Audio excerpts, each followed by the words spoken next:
because it's a status symbol. Even if it worked out that like evolutionarily that's something that is in men's nature, that doesn't make it good. You know what else is in our nature? Thinking sugar tastes really good. If you didn't tell someone that sugar was bad for you, they would think like, oh my god, this is the best thing in the world because it tastes really good. If you put 10 pounds of candy in front of a caveman, he would eat all of it and then he would throw up.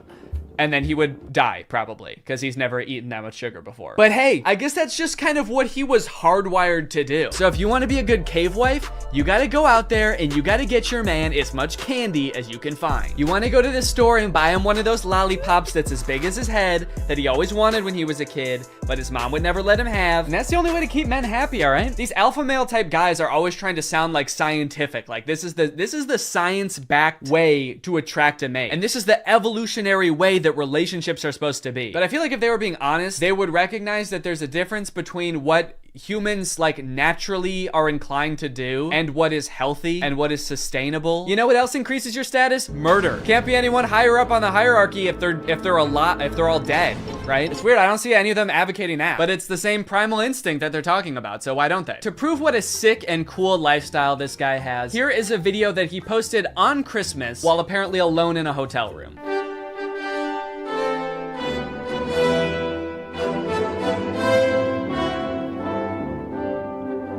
Merry Christmas. I think a lot of people have the wrong idea about me. They look at me and they go, you hear about that Tate guy, you know, he's the 4-time kickboxing world champion, he's tall, he's strong, he's smart. He's fucking gorgeous. That's the wrong idea? People have the wrong idea about me. He's smart, he's rich, he's tall, he's funny. When in actuality, I am short, rude, and poor. Anyway, yeah, that's the war room. I feel like this video took a lot of twists and turns, but as I kept clicking on different links on this dude's website, I just kept getting more and more shocked at what I was finding. So hopefully this was an entertaining video. I was considering purchasing like a war room membership as part of a follow-up video, but I honestly do not feel good about putting any money in this guy's pockets. I'm honestly a little bit worried that if I paid this guy 7,000 pounds, it would go towards like more guns or like a prison cell for his employees. But anyway, I hope you guys enjoyed this video, and now it's time to talk about our sponsor. Guys, you know what you're probably not gonna get if you spend $5,000 to hang out with the guys from the war room? Delicious home-cooked meals, which is why I thoroughly believe that today's sponsor, HelloFresh, is a much better investment than the war room. HelloFresh has been a longtime sponsor of the channel, and I love their service. Every week, they send you 3 delicious meals that you get to cook at home with all of the ingredients pre-portioned, so you can skip all of the prepping and planning and going to the grocery store that, if you're like me, stresses you out about dinner time. HelloFresh is equipped to be able to serve a bunch of different lifestyles. With fit and wholesome recipes and low calories or carbs, you can indulge in delicious meals without having to worry about breaking your diet. My favorite things about HelloFresh are that 1, I only know how to cook a handful of things, and HelloFresh has a huge variety of recipes. Like every week you get to choose from something different. And 2, they're a super sustainable option. The packaging that they send you your food in is already recycled content, and HelloFresh cuts down on your food waste by 25% over grocery shopping. Cooking with HelloFresh is fun and honestly super easy. Anybody can follow the instructions and it'll kind of make you feel like a chef. So if you want to check out HelloFresh, then go to HelloFresh.com and use my code TrulyGreg16 to get 16 free meals and 3 surprise gifts. I don't know what the surprise gifts are, but if it's anything like their food, I'd say it's worth it. Thank you to HelloFresh for sponsoring this video, and thank you to you guys for supporting my channel by checking out HelloFresh. All right, thanks for watching. Bye. What's up, Greg? You know, I feel like it's been a while since I found something real weird on TikTok. Like something so strange that I truly cannot wrap my head around it, but I've done it. It's 2 twins on TikTok, which is not uncommon for twins to blow up on TikTok, but these twins are different because these twins are in love. Aww. That's so cute. With each other. Yeah, I know. Yeah, that's right. We're watching these guys today. You guys have probably seen videos titled Siblings or Dating. How about Siblings Are Dating? This is truly one of the weirdest things I've seen on TikTok in a while, and like the more that I look into it, the more puzzling it gets. It's like there are layers and it gets deeper, and there were twists in here that I did not expect. These dudes run an account called Alisov Brothers. I believe they're Russian, and the vast majority of their TikToks is literally just them doing stuff like this. I mean, like, being about to make out with each other, not dentistry. That most of their TikToks are not about being dentists. Although they do have, like, a surprising amount. I feel like they have, like, 10 TikToks in this dentist chair. I don't know if they own a dentist business on the side. That is not clear to me. These dudes heard that self-care was important and took it so literally. This dude has his literal self cleaning his teeth and borderline making love to him. But this is, like, their thing. They have so many TikToks where it's like music playing and then at the end they just kind of like grab each other's faces and just like breathe into each other's faces. Skin the color of bark. Oh, nice. Nice, dude, that's awesome. Has your brother ever been so right at math that you wanted to make out with him? I guess that's kind of the relatable angle they were going for here. Every video I watch, I feel like peels back another layer of their lives, revealing another even more confusing layer.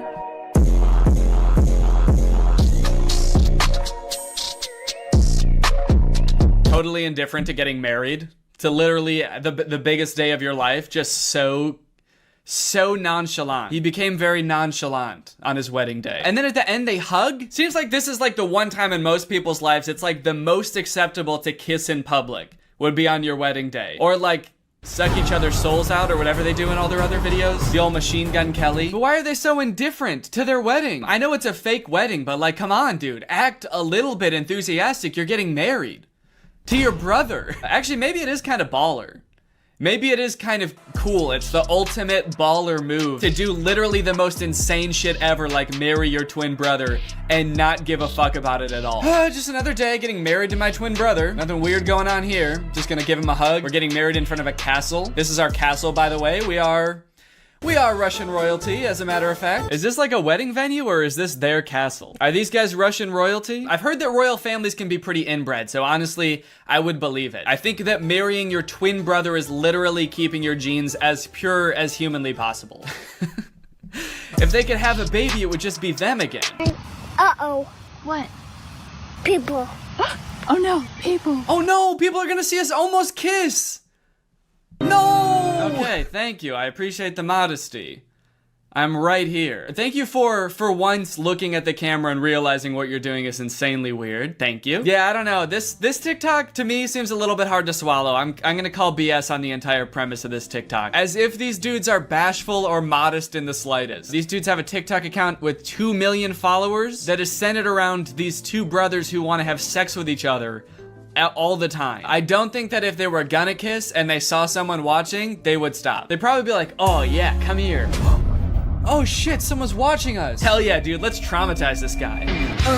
Okay, so clearly whatever's going on here is just like for shock value to get views on TikTok. I'm gonna give them the benefit of the doubt and assume that whatever this is, it's not like a real romantic relationship. It's just these two brothers who thought, hey, if we do this like weird shit, we can probably get really famous on TikTok. And I guess they have like 2 million followers, but like this video has 70,000 likes, which on TikTok is not that much. And some of their videos have like 7 or 8,000 likes, which I don't know about you, but to me, makes this a lot weirder. Like, people will do weird shit for fame and millions of dollars all the time. You can't stop people from doing that. But for like 5,000 likes, you're gonna make the whole world think that you're in love with your brother for 5,000 likes? Is it worth it? It'd be funny if this is them just realizing that people can see all these TikToks. They're like, oh fuck, we've been posting these to a public audience? Oh, that is not good. I thought these were just for us. Cause mama, I'm in love with the Yeah, man, I don't know. I just have a hard time believing that this would ever be the reason that you were outcast from society and had to run away together. These twins just robbed a bank and ostensibly murdered somebody, and somehow it's the most normal thing they've done so far. Imagine seeing this in real life and having to be the person that reported this crime. All right, was there anything weird about the guys who did this? Yeah, there was a lot. Oh no, is this another set of twins? No! What are they gonna do? Oh man. Oh no. Those poor girls. They're probably acting in this TikTok, but I think the idea of them being so genuinely mortified about what's going on in front of them, is actually very realistic. I wonder who these girls are. How did they get them in on this? It's actually kind of weird because they're not tagged in the video. So I'm kind of worried that they're just like regular twins, like civilian twins, not influencers at all. How did they get roped into this? Hey, we noticed you guys are twins. So are we. We have like 2 million followers on TikTok. Do you guys want to be in a video with us? Oh, yeah, that's awesome. That sounds fun. What kind of videos do you guys make? Oh, just pretty standard TikTok stuff. We do like dancing, pranks, silly comedy skits, challenges, making out with each other. We want to make out with each other so bad, but we never get to. We're two horny twins that just want to kiss, but we can't. Two poor twins go back to their job the next day and their coworker's like, hey, are you guys okay? You're both acting really weird today. Did something happen? I guess it just goes to show that you never really know what someone's going through. It could be this. Do you think that the guy twins are kind of like looking at the girl twins wondering like, what are they doing? Why aren't they making out? Do these girls not know that this is what twins do when your other twin is tied up and he's got no choice? You put his arms around you and you breathe him. You breathe the poor guy. One thing that I think is really funny about these guys is that on their Instagram, they have a business email in their bio. What company would ever want to sponsor two incestuous twins? What kind of business inquiries do they think they're gonna get? I just imagine these guys going to their manager and being like, hey, do we have any new brand opportunities? And he's like, yeah, actually, we've got 7,000 emails from people offering to pay you to stop posting forever. Oh, that's kind of weird. So that many like individual people want. No, it's companies. They're literal companies that want to pay you to stop posting. Big ones too. McDonald's, Coca-Cola. They're willing to put a lot of money into getting you guys to stop. I actually went through their profile a bit and I did find one post that I think is sponsored. It doesn't say hashtag ad, but it says products used in this video, and it's tagging this company at 7 days. And it's an ad for a makeup company. Kind of an odd collab. I don't really know how that fits the theme of the account. I guess it could be for people who are in a relationship with someone that doesn't look exactly like them. And so maybe you can use this makeup to make them look more like you or something. I'm not really sure. So not every one of these guys' TikToks is about them wanting to kiss each other or like rub up on each other. They do have a couple of like normal TikTok content, which I feel like given all the other stuff is even weirder. Like you can't just post a normal TikTok and act like all of that stuff it didn't also happen. You'd think that being an incestuous twin would be enough for the TikTok algorithm, but I guess not. Even these guys have to, you know, branch out and diversify. I guess it goes to show how hard being a creator really is. They've got this prank video where one of the twins puts on like a scissor headband and then rubs fake blood all over him. And his twin brother comes in and they both faint. My favorite part about this TikTok is that when they both fall over, you can see a mirror in the background and there's just like a guy sitting in a chair helping film, I guess. I'd like to imagine that that guy sitting in the camera is actually their third twin, or their triplet, I guess. He's their brother also, but he never gets to be in them. He's like in charge of setting up the camera and everything. And every time he sets up the camera for a video, he's like, hey guys, I had an idea for a video. What if this time you guys want to make out with me? And the other two brothers are like, ugh, gross, dude, that's disgusting. You're our brother. They've got another TikTok where this dude does the exact same prank again, but with this like eyeball sticking out of the head device, which is absolutely grotesque, I must add. And it's interesting because this time just one of the twins faints. I guess the pranker is getting a little bit used to it, but I got a feel for the twin being pranked. I mean, this would be a lot to walk in on. Walking in and seeing your brother, like literally with his eyeball hanging out, yeah, I would faint too. I would be horrified. I really feel for this guy. Plus, that's not just his brother, you know? That's his husband. Honestly, I haven't watched all their TikToks. There could be some other weird twist like this is also his dad or some shit. I'm hesitant to try to box them into any kind of like nuclear family that we would all be used to. I don't know what's going on with them at all. They've also got dance videos, which get pretty spicy. City talking, we taking notes. I like to imagine someone scrolling down their profile being like absolutely disgusted by most of their TikToks and being like, oh, thank God, finally a normal TikTok. Oh, fuck, dude. There's a comment on this one that says sus, but I'm starting to accept it. Is this how quickly as a society we become desensitized to things now? What changed? What made you start to accept it? I'm so confused. I feel like something must have happened to this person in their own personal life outside of watching these TikToks that made them accept it. Like maybe their brother got really hot all of a sudden and they were like, whoa, maybe I spoke too soon.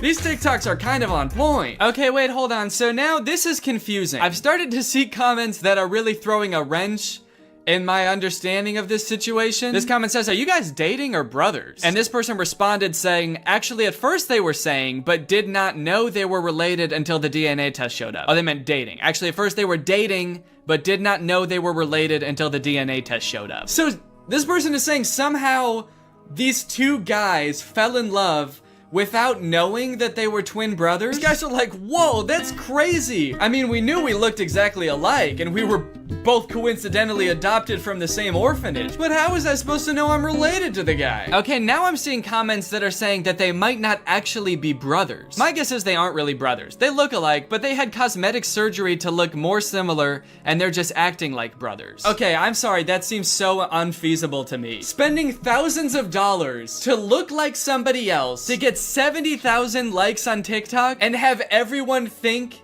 that you're in love with your brother? Okay, this person said they are brothers, and then someone commented under that, if you look closely, they don't look anything alike. I think they just seem like it for clout. Maybe. And then someone else said, yeah, I've stalked them for the past 15 minutes, and honestly, they look alike, but not really like brothers. What?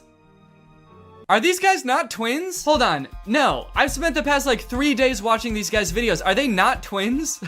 Do they just look like twins because they wear the same clothes all the time? All right, I've been doing some investigation into the topic. Here's my presentation. Alisov brothers. Twins?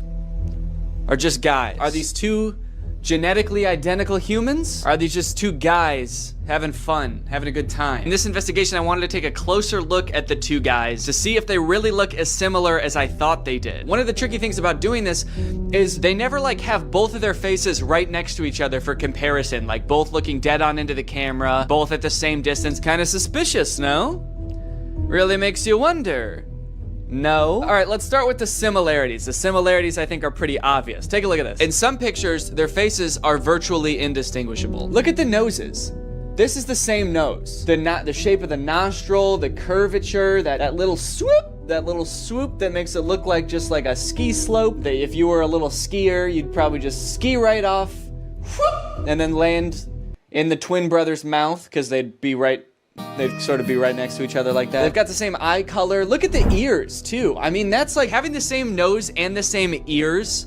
What is that? What are the odds of that? I'm not a geneticist. I don't know how much ears vary from person to person, but like, look at how thin like the ridge of the ear is. I feel like that's abnormal. Yeah, I've definitely got a fatter ear ridge there. That's not a normal ear ridge thickness. So of course they have the same hair, but that's pretty easy to fake. Even if they didn't, they could dye their hair and cut it the same way. I could shave my head and I'd look just like Jeff Bezos. Does that mean that I'm entitled to some of his wealth?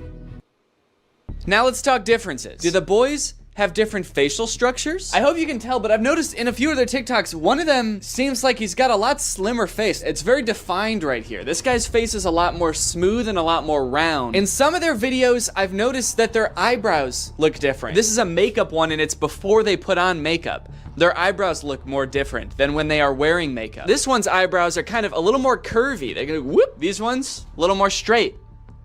Bing. See that? Bing. So there are some differences. After looking at them for quite some time, there are some differences. But does that mean they're not twins?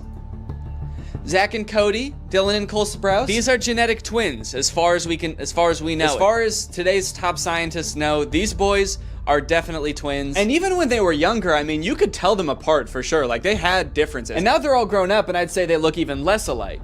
I think that happens to twins as they get older. They live different lives, they eat different foods, meet different people. But just because they look slightly different, that doesn't mean that they're not in love. I also wanted to see if I could find any evidence for that claim that they were dating before they knew they were twins. So I was looking that up and I could not find that anywhere about them. The only thing I could find about that was this article, and it describes exactly what that comment was talking about, except the dudes that are named in the article are not the Alisov brothers. They have totally different names, Jason Osborne and Alex Brown. So I don't know if someone just saw this article and like assumed it was talking about the Alisov brothers. Like, oh, that explains it.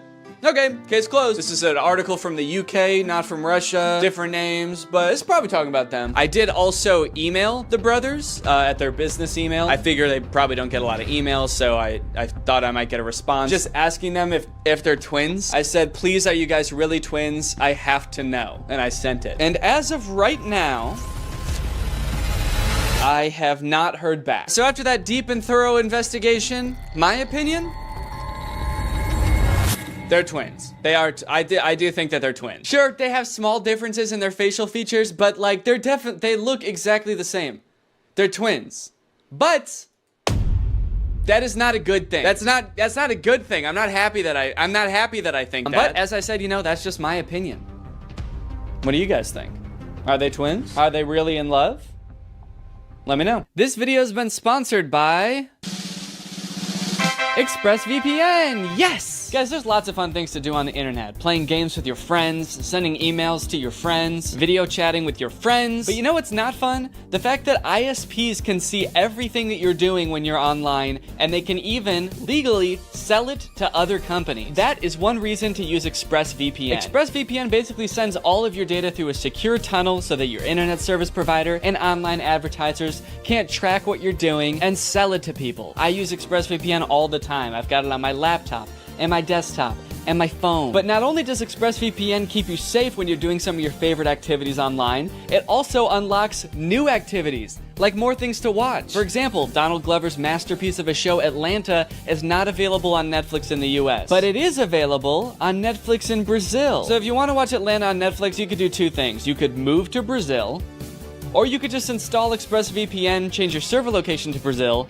and now you can, and then you can watch it. You know, I mean, you can pick whichever one you want to do, but I think ExpressVPN would be easier. ExpressVPN's got the fastest speeds, they've got 24/7 customer support, and they're consistently ranked the #1 VPN by multiple sources, as you can clearly see here. So if you want to find out how you can get 3 months of ExpressVPN for free, then head on over to expressvpn.com/Danny Gonzalez. That's expressvpn.com/Danny Gonzalez. Thank you to ExpressVPN for sponsoring this video, and thank you to you guys for checking out ExpressVPN. Bye, thanks for watching. What's up, Greg? And I'm the Toy Story ride or something like that. But today I wanted to sort of dive into some of the urban legends surrounding the Disney parks. Mostly the strange things that Disney adults do at the Disney parks. Although some of these things are so weird that I hesitate to call these people Disney adults, some of these things are a little extreme. Kind of feel like I should call them something else. These people are like Disney extremists or something. I don't know. The first one, like I said, women flock to Disneyland to give birth and get a lifetime free ticket, which is such a bad idea on its face. Like, please give birth in a hospital, give birth where there are like medical professionals around and not like a chipmunk. And the worst part of it is obviously this perk is an urban myth and does not exist. This is not a real thing. Laboring women have shown up at Disneyland in the hope that their bub will be born there and get a lifetime free ticket. But guess what? That perk is an urban myth and does not exist. Important to note, this article is Australian. That's why they're calling the baby bub. They're talking about a baby there. They're not talking about like a bottle of champagne or something. I'm going to Disneyland and giving birth to that bubbly dude, which is also what I call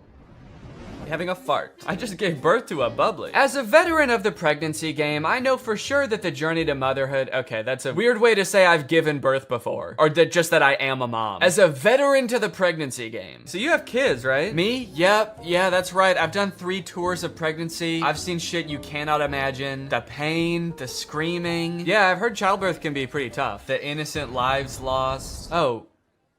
What? The airstrikes. So many civilian casualties. Are we still talking about giving birth? Yes. Laboring women are racing to Disneyland's gates in hopes that if their baby is born there, they will secure their child a lifetime pass. Okay, so the article goes on to describe that there are people that have given birth at Disneyland before, and people have tried to replicate it and give birth at Disneyland, and they've gotten caught, and it hasn't gone well. I do feel like the article is over-exaggerating, though, saying that laboring women are racing to Disneyland's gates. Like, pregnant women have, like, the baby already coming out and they're shoving it back in, like running into Disneyland. There's just like a crowd of angry mothers-to-be banging on the gates in front of Disneyland. Let us in! We must release our spawn! Like making a break to the Pirates of the Caribbean ride to do a water birth. I just feel like they're exaggerating a little bit. I don't know if I would characterize it quite like that. So you're probably wondering how this rumor started. Like, did Disney ever at one point give a lifetime pass to someone whose baby was born at Disneyland? Well, I will let this TikTok explain that. Today in Disney history, the very first Disneyland baby was born. Rosa Salcedo gave birth to a 6-pound,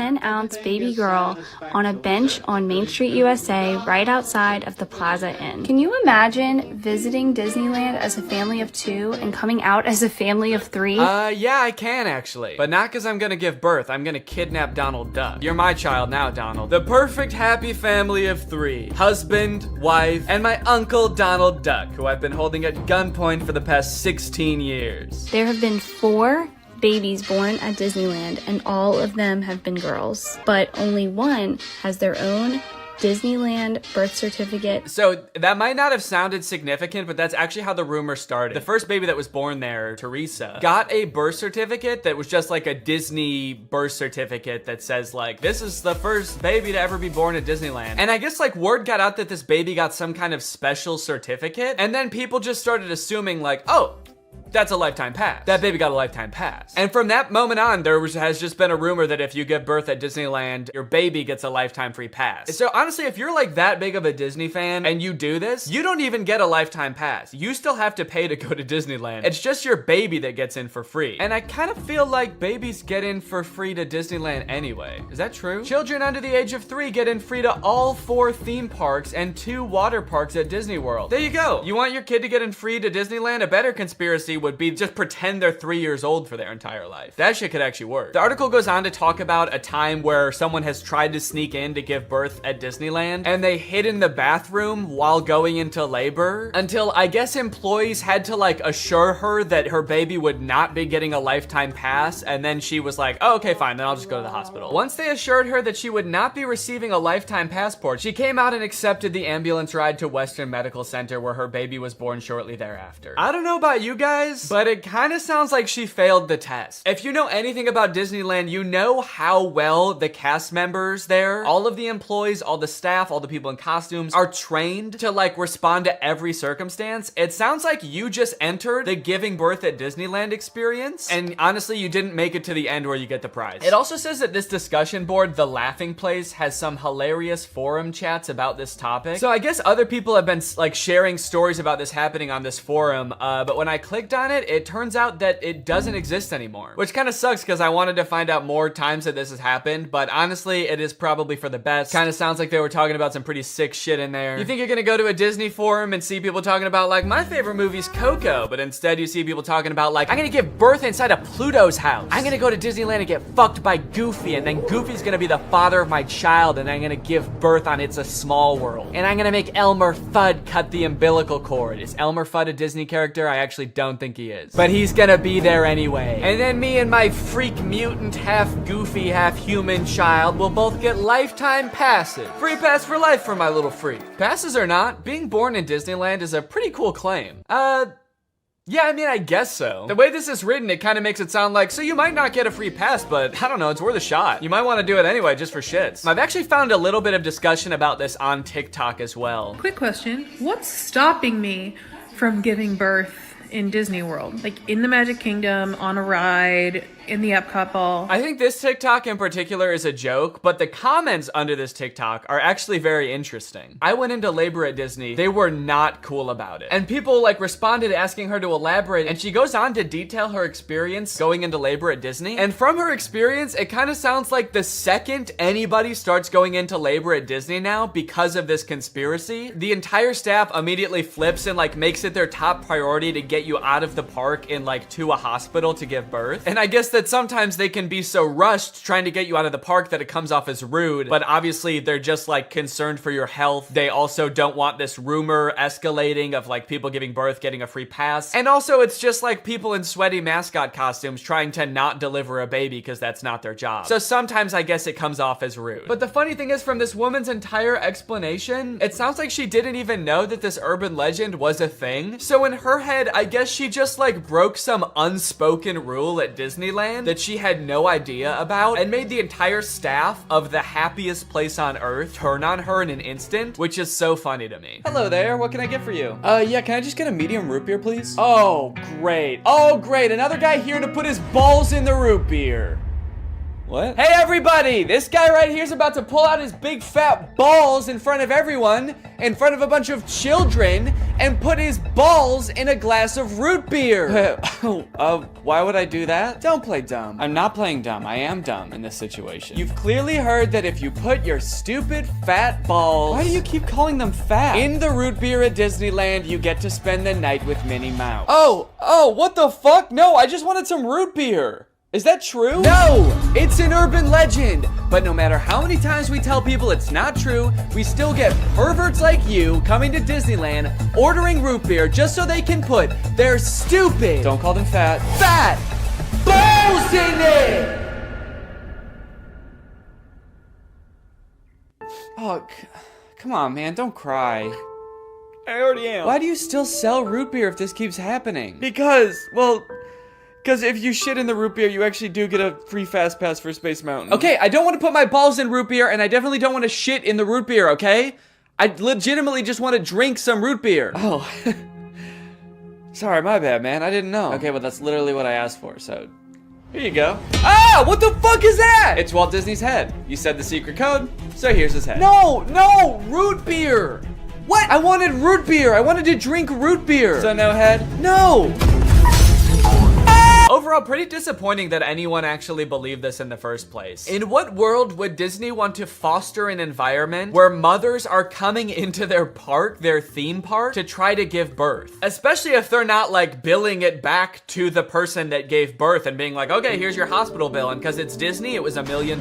Now, by now, it should be no surprise to you that there are some people in this world that want to spend every waking moment of their lives at Disneyland, especially their most precious moments in life, which is why you can also get married at Disneyland. Let's take a look at some of the craziest places you can get married at Disney World. Starting at $12,000, you can get married at the Haunted Mansion in Disney World. But just like expecting mothers trying to sneak into the bathroom to pop out a quick person, couples are of course also trying to cheat the system and avoid paying to have their wedding at Disney. So they'll just like sneak in with like themselves, maybe a couple family members and an officiant, and just like have the wedding in like a somewhat secluded area of the park. Here we have an article that details a San Diego couple sharing their secret Disneyland wedding story. Not many people can say they secretly got married in Disneyland's Sleeping Beauty Castle. 2 years ago, Gabriel and Andrea had been saving up for their dream wedding at Disneyland. However, when they began looking for wedding options at the park, the couple said that the cheapest option was $12,000. Instead, they decided to spend their life savings on a house. Great move, honestly. No complaints so far. That's a very wise choice. So Gabriel and Andrea decided to have a secret wedding at Disneyland. The couple gathered Gabriel's oldest daughter, an ordained minister, a witness, and packed their bags, heading for Disneyland for what they called a guerrilla-style wedding. Now, I don't know much about weddings. I've only had one, but I do know that you don't generally want to have them guerrilla-style. Like when we were planning our wedding, that word almost never came up, I don't think. Just imagining them describing their wedding afterwards, like, yeah, it was so romantic. We hid in the bushes for 8 hours in the hot Florida sun wearing camo paint, waiting for the crowds to die down. You know, just sort of waiting out the crowds and the gunshots, the airstrikes. Airstrikes? Then we popped out and I said I do.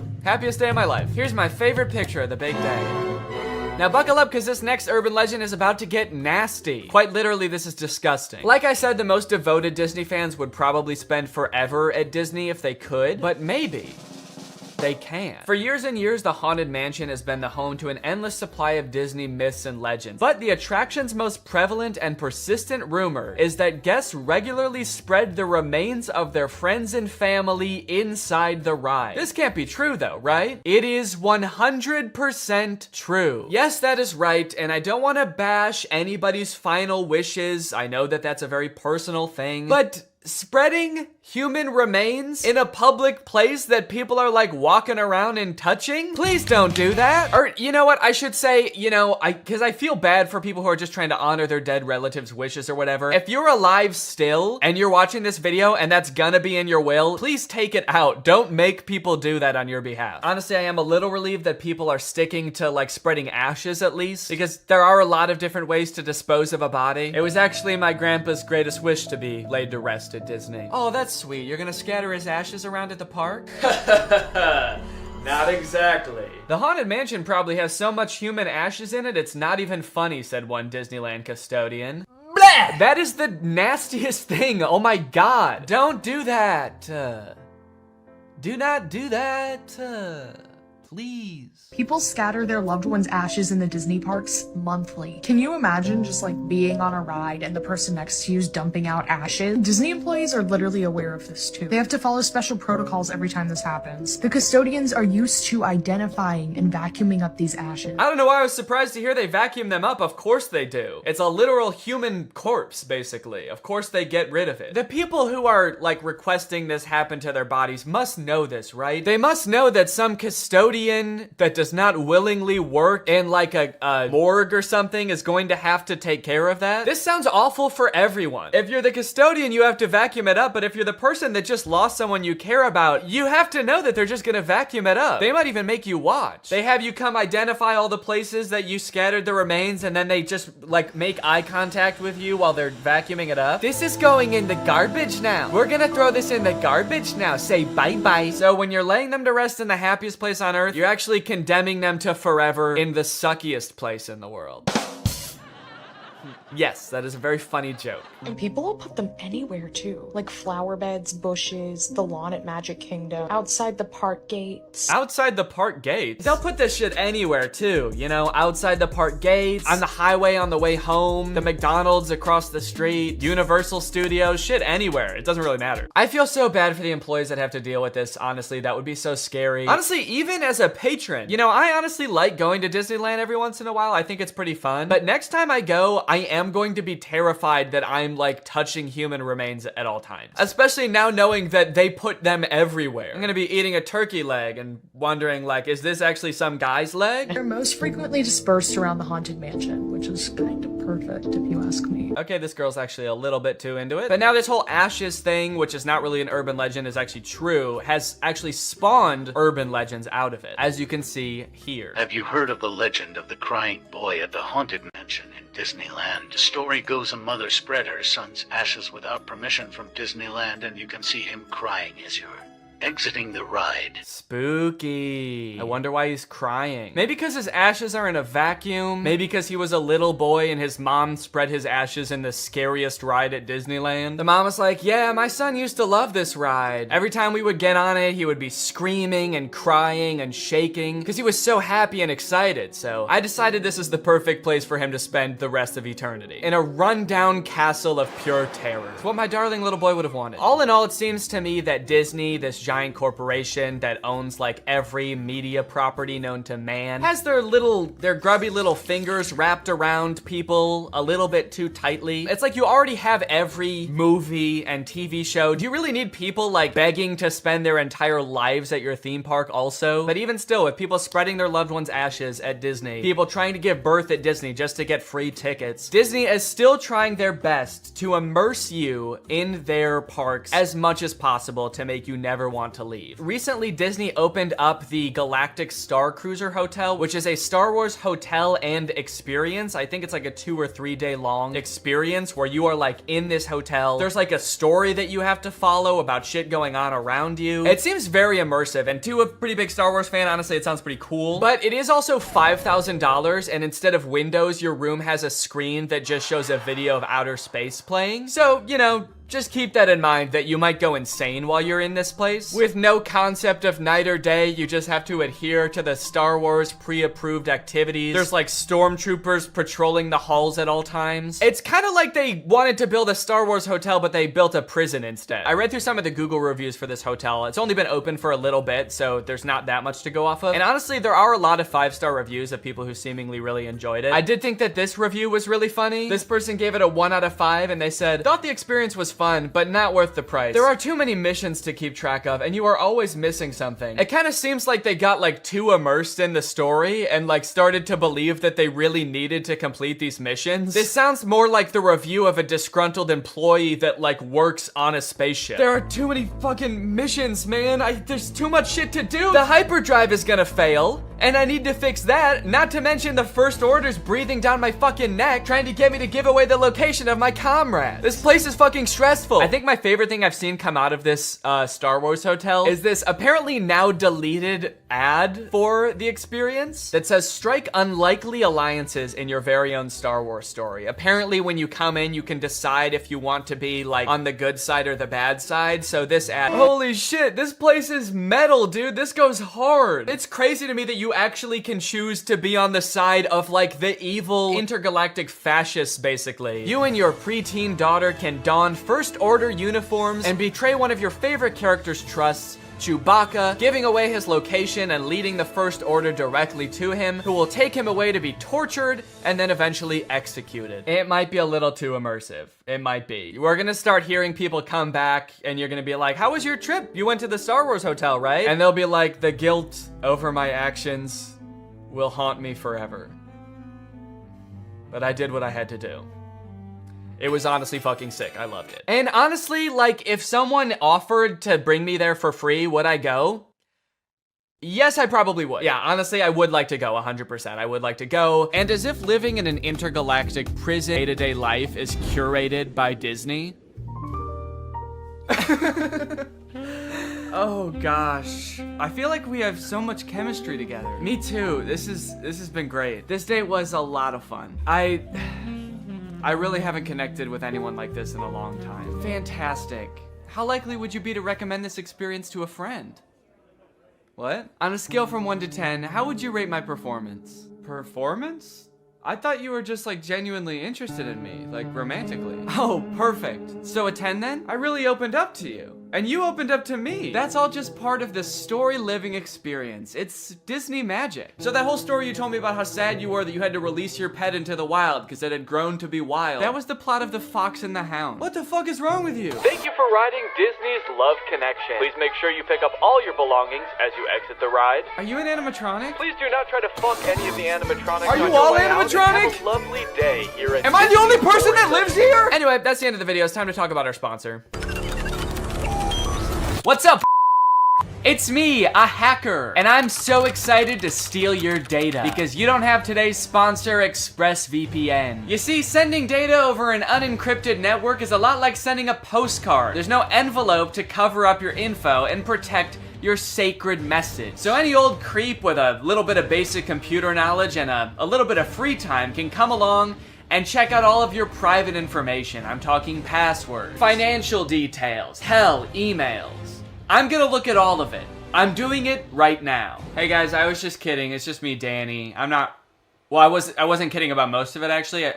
Just the part about me being a hacker, but the rest of it is true. Oh, there's not enough light on my face now. Can I just sort of illuminate my face with this? Luckily, today's sponsor, ExpressVPN, is here to help. Because ExpressVPN encrypts all of your network data with their best-in-class encryption. It would literally take a hacker using a supercomputer billions of years to crack this encryption. ExpressVPN has the fastest speeds out there. They've got 24/7 customer support, and ExpressVPN is extremely easy to use. You can fire it up and get connected with just one click. I've got ExpressVPN on every device that can have it, just to have a little bit of extra peace of mind when I'm out and about, especially on public Wi-Fi. So if you want to find out how you can get 3 months of ExpressVPN for free, then head on over to the link in the description. That's expressvpn.com/Danny Gonzalez. That's expressvpn.com/Danny Gonzalez. Thank you, ExpressVPN, so much for keeping us safe, but also sponsoring this video. Thank you to you guys for checking out ExpressVPN. When you click on the link, it really helps to support my channel, so thank you for that. All right, thank you guys for watching this video. I hope you enjoyed it. If you're new here and you're not subscribed yet, make sure you subscribe and turn on my notifications to join Greg. Greg is what I call my army here on YouTube. We are a ruthless army whose violence and terror knows no bounds. Please subscribe and turn on my notifications to join, and I will see you next time. Bye-bye.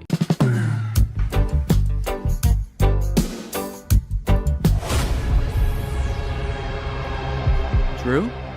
Hey, Danny. What the hell are you doing here? I was gonna watch your video. The one that I'm about to film? Yeah, I watch all your videos. Alright, well, I mean, do you want to come down here and be in it? No, that's alright. Okay, well, fine, that's okay too.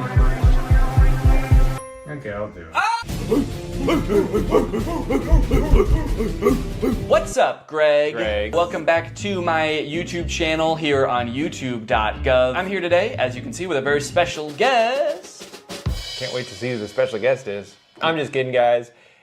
Or Danny? Danny, the camera's over there. You don't want to look at the camera right there. No blinking. No blinking. It's disrespectful. Yeah, I got a special guest here, Drew Gooden. Everybody say hi. And I had kind of a fun idea to film for a video today. Today, we are going to be speed running conspiracy theory rabbit holes. I don't want to look at a rabbit's hole.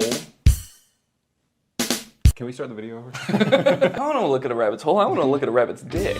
Yeah. Well, I'll look at the hole if it's attached to the dick. Mm-hmm. But not any other. Are we washed? Before Drew got here, I created a brand new Instagram account with no algorithm, and I also created a brand new YouTube account with no algorithm. And what we're gonna do is we're just gonna type in a conspiracy theory into the search bar and see what reels Instagram gives us, see what videos YouTube gives us, and we're just gonna try to keep getting more and more crazy ones for that conspiracy until we reach maximum conspiracy, and then we'll be radicalized. Yeah, that's kind of the goal today, is to get radicalized and kind of like have completely different beliefs after the video than we do right now. So I think it'll be tough to know exactly when we've reached maximum conspiracy for each theory, but I'm thinking somewhere along the lines we'll feel like we're ready to assassinate a senator or something like that. Yeah, usually at that point it's probably time to assassinate a senator. That's usually how I know it's time to assassinate a senator. Yeah, once I want to. Well, I guess the most basic conspiracy that we could start with is flat Earth. To me, it's not even a conspiracy theory. Because if the Earth wasn't flat, I'd fall over. Not fall off, you'd fall over. I'd fall over because of the slope. Have you ever tried to walk up a hill? And don't say that hills is proof that the Earth is curved. No, every time I've walked up a hill, I fell over. Exactly. So, what are we just going to search flat Earth or flat Earth? I guess it's kind of telling what the fittest flat earther. If someone has a conspiracy theory, I will only believe them if they're in really good shape. All right, we're just gonna search flat Earth. I guess we could go through some of these pictures, but really what I'm looking for is an Instagram reel. I see the craziest stuff on Instagram. Are you yawning already? I'm so bored. 33rd degree Freemasons, who are also Satanists, provided us with the glow model to deceive and mislead us. Oh. Yeah, so the round Earth is like a prank by the 33rd degree Freemasons who are also Satanists. Yeah. I like the first comment. I'd love to learn more facts around this. People think I'm wacko for suggesting the Earth could be flat. You are. Can you downvote on here? You're saying he harmed an animal? Yeah. Yeah, that comment pissed me off so much, I'm gonna go kick my dog. Yeah, it's his fault. What is the photo? These are all different ancient civilizations, how they thought the Earth looked, which is all flat. Oh, so it's sort of like this many people can't be wrong kind of thing. Yeah, even though they are all wrong. What's going on with the Australian? If you live in Australia and you watch my YouTube videos, stop. They probably watch them backwards too, because everything's upside down. Yeah, toilet flushes the wrong way. When you poop the toilet, it just comes out. I am so tired of it. I make a mess every time. So this is interesting. So Mars is like a hexagon? How can we view Mars and the other planets as mere balls of dust or gas? I'm gonna start saying that about my own balls. How can you see these as mere balls of dust and gas? Instead of what they really are. Balls of skin and cum. If gas on Earth isn't significantly affected by gravity, how is it possible that Jupiter, supposedly a massive ball of gas, has a gravitational force 2.5 times smaller than Earth? It's all a lie. Space is fake. Alright, they had me until space is fake. I know space is real. I know space is real. That's where God lives. That's where God lives. Wait. Space is fake, but even in their own picture, they say this is Mars. They know that Mars is real. Then where is Mars? Australia, maybe? Oh. So Australia's not flat then. So maybe the Earth is shaped like this, and we're here, Australia's here, and that's where Mars is. Oh. When did you learn how to do that accent? I just freestyled it. That's crazy. Is that what they sound like there? That's hilarious. Oz. Well, where the frick are the reels? I thought they were gonna be... shit, I don't know how Instagram works. Where's the videos? Maybe now that I've searched it, it's gonna be my reels.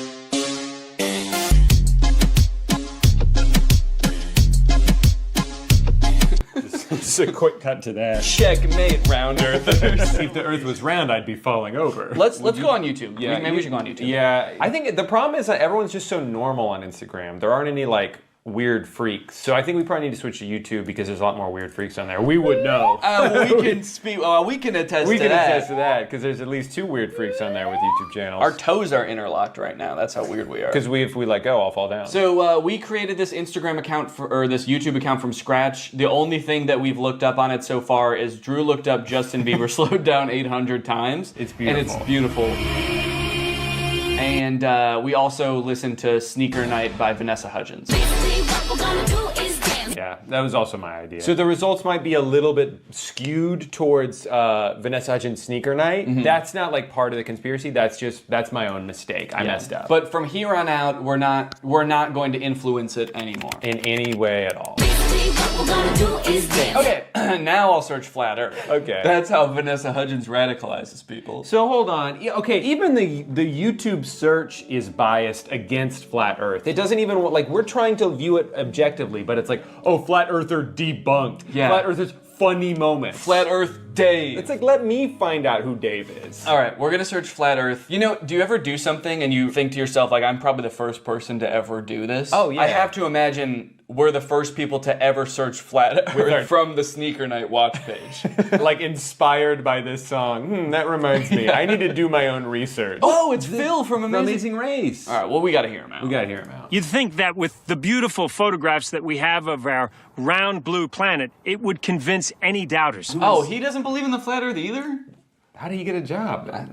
And he's seen more of the Earth than most people because he does the Amazing Race, so you'd think he'd have some common sense. You'd think so. Well, hold on. Wait a minute. He works for CBS. Look up CBS's logo. Look up CBS's logo. No.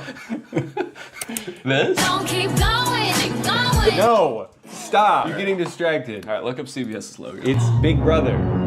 See, you think that Big Brother is gonna let you think independently? No, they're gonna open your noggin up, they're gonna fill it with all the thoughts they want you to have, and Phil is part of it. But probably Jeff Probst isn't too, right?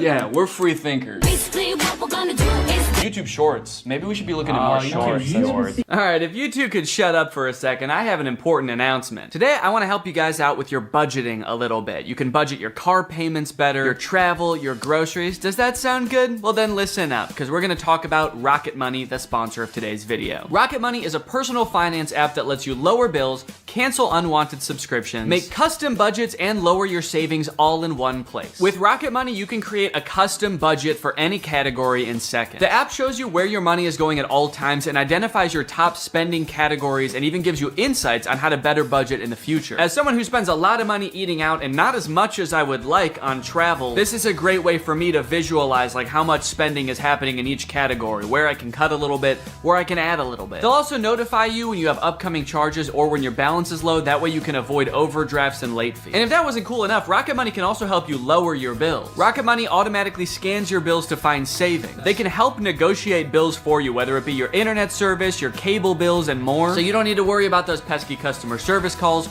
Rocket Money's gonna get in there for you and negotiate the best possible rate for you. This is great for me personally because I am notoriously bad at looking for deals. I don't like to haggle. I don't like to negotiate, so the fact that this is built into the app makes it so much easier for me to know that I'm getting a good deal. So to save more and spend less, join the over 5 million members using Rocket Money today. Go to rocketmoney.com/Danny or use the link in the description to get started for free. Flat Earthers, or some of them, believe that beyond the ice wall is this other world. I feel like that outer world thing, I've heard of this, but I've only heard of it recently. I wonder if that's like a new lore that just dropped, because I thought that the ice shelf was supposed to be the end, and then they were like, no, not only that, we know about Acton. And then there's another wall around here, and then Osiris is out on the outside. Do you think the Flat Earth conventions are just people trying to one-up each other with the amount of knowledge they know about the outer ring? Oh, you think this is the last ice wall? There's one more. Nope, there's actually 2 more. There's actually 3 more, and at that one, it loops back around and you're here again. That's more interesting than the Earth being flat, is that if you just keep going,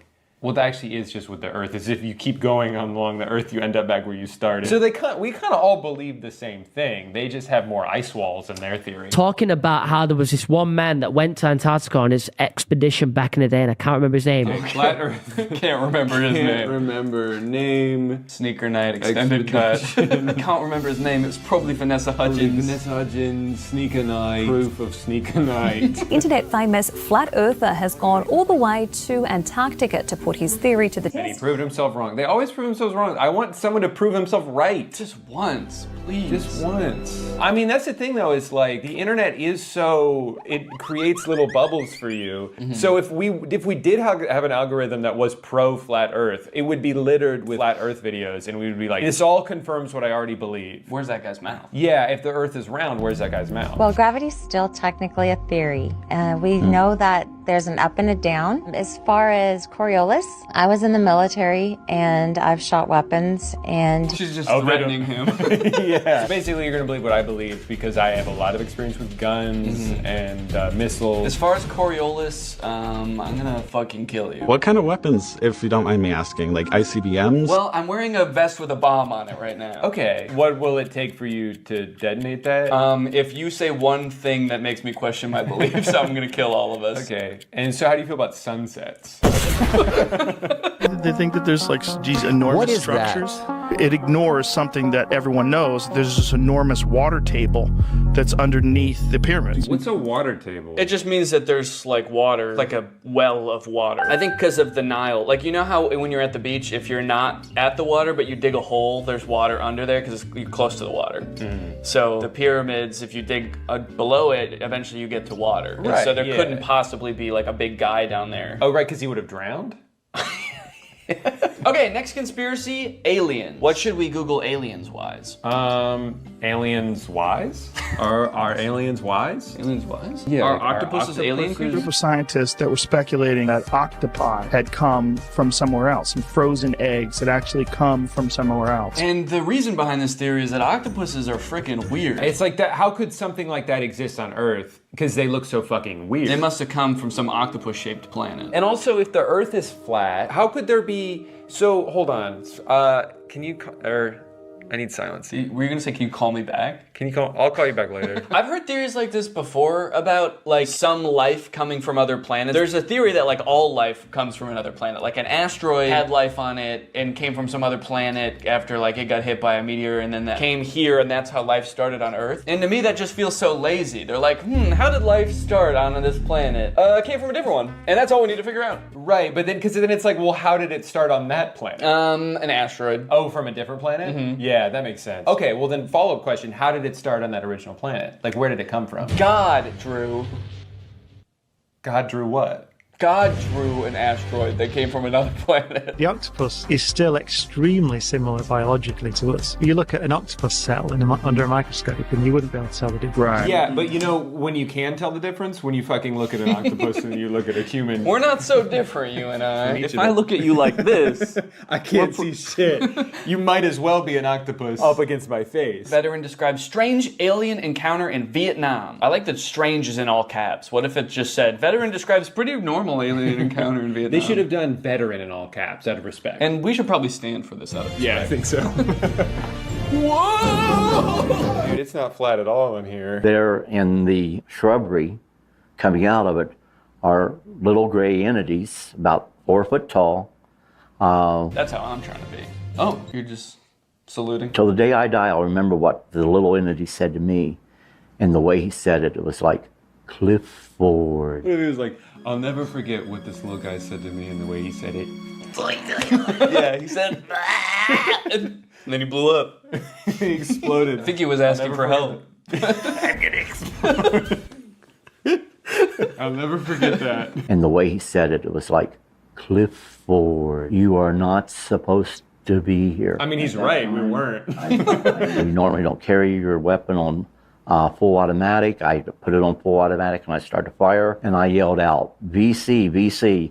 And that was to alert the other troops that we were no longer alone, that there were a number of little guys there, I'll put it that way. I'll put it that way. I'll put it away your brain can understand. Little guys. So the alien said, what are you doing here, Clifford? And that's how I knew he wasn't from Earth. It was dark. There was a small guy in the bushes who asked me what I was doing here. Gotta be an alien. Gotta kill the alien. Gotta kill him. Oh, he already exploded. Job's done. Said, even though we're at war, we don't put our weapons on full automatic. I did just for this guy and no one else. And I killed him. Also, is this guy's name Clifford, or did he... His name's just Veteran, as far as I know. That could be why he's so confused, too. Yeah. I'm not fucking Clifford! You are not supposed to be here. I feel like this illustration's doing a lot of heavy lifting in this story. He's just describing a pretty normal encounter, but then because of the illustration of aliens, it's like, man, they must have been aliens. Yeah, But- a little guy came out of the bushes. He looked like a regular Vietnamese man, and the picture is of like an octopus. So all of the comments believe him and are pissed. They're like, way to Yeah. go, Clifford. The little dudes were trying to bring about peace on Earth, and you blasted them. Like, way to go, man. We almost had peace. And you gave them a demonstration that we are a species not to be trusted or held. Good job, Clifford. They're like, your story is 100% real, and we hate you. Well, and then this person's on his side. It's like he's been consistent about these events ever since they happened. Yeah, because that's how he remembers it. You can still be consistent about something that didn't happen. Wasn't used to the ganja. Just imagine smoking this 35% THC they smoked back in 1980 when they smoked weed that had to be 6 to 8% THC. I am sure I would have seen some crazy shit. And let's go ahead and report him for animal abuse. More like plant abuse, because he's smoking the shit out of that ganja. Ganja! Someone explains who are the gray aliens. Okay, yeah. well that'll be helpful because the last one was about the gray aliens. How exactly do you become an expert in that? Do you think it's Clifford again? Yeah, well, he definitely seemed to have a lot of expertise because he saw them with his own 2 eyes. And he shot them with his own one gun. Gray aliens are perhaps the most commonly encountered extraterrestrial species that we know, named for the coloration of their skin. Oh, they're gray aliens because they're gray aliens. That they've been hybridized multiple times, and we're seeing a lot of different types of features. So there's a basic... I can't get into them now, but we're seeing many types of As this is only a YouTube short, I simply don't have time to go into great detail. Wait, my son got kidnapped by them when he was 9 years old. He was missing for a day. He told us that they have created us humans and need to create more humans in other planets and need his blood. I believe my son. Let's click on this guy's profile. Bullying his son. My son played with them when they abducted him, and he confirmed that they acted like little children. And they said, Clifford, what are you doing here, Clifford? Aliens think everyone's name is Clifford. Oh, what up, Clifford? Welcome back, Clifford. I think every human they see is the same human that they just saw. Good, you look very different today, Clifford. What a strange planet only inhabited by one man named Clifford. Who changes shape every day. Don't shoot me again, Clifford. Your bullets have no effect on my robot body. But they have extreme effects on my feelings, Clifford. It's the intention that hurts. As my son has mentioned, when he was inside the ship... As my son has mentioned countless times, you guys. My son, who's an expert, 9 years old, got abducted. It's a computer-based reality which they created long ago, and many souls were kidnapped and then put inside these machine bodies, so they used what is known as spiritual necessity. Do you think this guy's ever done drugs? No. He's too busy. He's trying to get his son back from the aliens. I believe him because they were in my house around 1997. Unfortunately, I panicked so badly they didn't speak. I regret it now. I might have gotten answers, but I couldn't believe what was happening, and I had 3 little girls asleep in the house. Two of mine and one of my best friend. Huh? Wait, I had 3 little girls in the house, 2 of mine and one of my best friend? I think his best friend was a little girl. Yeah, my daughters were hanging out with my little girl best friend. They have so much in common because they're the same age. And when the aliens came in, I panicked. Because I didn't want them to wake up, my best friend. So, yeah, I guess aliens, the little gray guys, must be very shy. Because if you panic a little bit, they're like, oh, sorry, Clifford. We'll come back later, Clifford. We have to go now. We are gray. So now it's just these two talking to each other. Yeah, what, did they visit you again? They told my son that they will come again, but they didn't come anymore. He saw a tall man with blonde hair. Okay, wait, hold on. So the story is falling apart a little bit. He's like, yeah, he saw all aliens. And it's like, okay, well, there was one blonde guy. One guy with blonde hair. And I guess some of the aliens they kind of looked like they had regular hair on their head. They had regular Vietnamese hair, and they were just short little guys. Speaking Vietnamese, I couldn't understand a word they were saying. It was like some sort of foreign language to me. I shot him. My bullets did have an effect on them. I'm writing this from jail. Your son is wrong. At least mostly. I can confirm there was a tall blonde guy. Wait, also report encountering tall, chalk white, blonde-haired, blue-eyed, barefoot. Barefoot. So he's saying that people who were abducted by the gray aliens often report the presence of a Drew-like entity as well. Yeah, and that is how they refer me as the Shining One. And they do not blink. But I don't know, I blink. What was it that you said to me when I started recording this video? No blinking, it's disrespectful. No blinking, it's disrespectful. I have to go. I've been found out. I never should have agreed to do a conspiracy video with you. It was only a matter of time. Yeah. Channeling Bashar has definitely changed my life in profound ways. Now, again, not everyone has to believe that Bashar is real. That's good. Yeah, that really works out for him, whether you believe me or not. That's the great thing about being crazy, is that you can believe whatever you want, and even if other people don't believe it. Even if it makes no sense, it doesn't matter to you. So he delivers information, which he sometimes calls an instruction manual or the formula. And when people follow it as precisely as possible, with an open mind. That's such a great cap. And this is the most state-of-the-art VR headset on the market today, and I am its newest and proudest owner. The reason I went out and got this headset is because I want to experience the worst VR games in existence. I've done other videos before about trying bad iPhone games, but I have a feeling that VR games are gonna be so much worse. Because sure, those games have had bad graphics and glitches and didn't make any sense, but imagine strapping all of those things to your eyeballs. I think these games, if they're really bad, might be the worst gaming experience possible. Or maybe they'll actually be really good. I'm not actually sure. This is the first game I'm gonna play. It's called Eastwood VR. I found this game by going to Steam's VR section. I searched shooter, and then I scrolled all the way down to the bottom to find the worst reviewed game. As you can see, it says 18% of the 11 user reviews for this game are positive. Let's check out the trailer.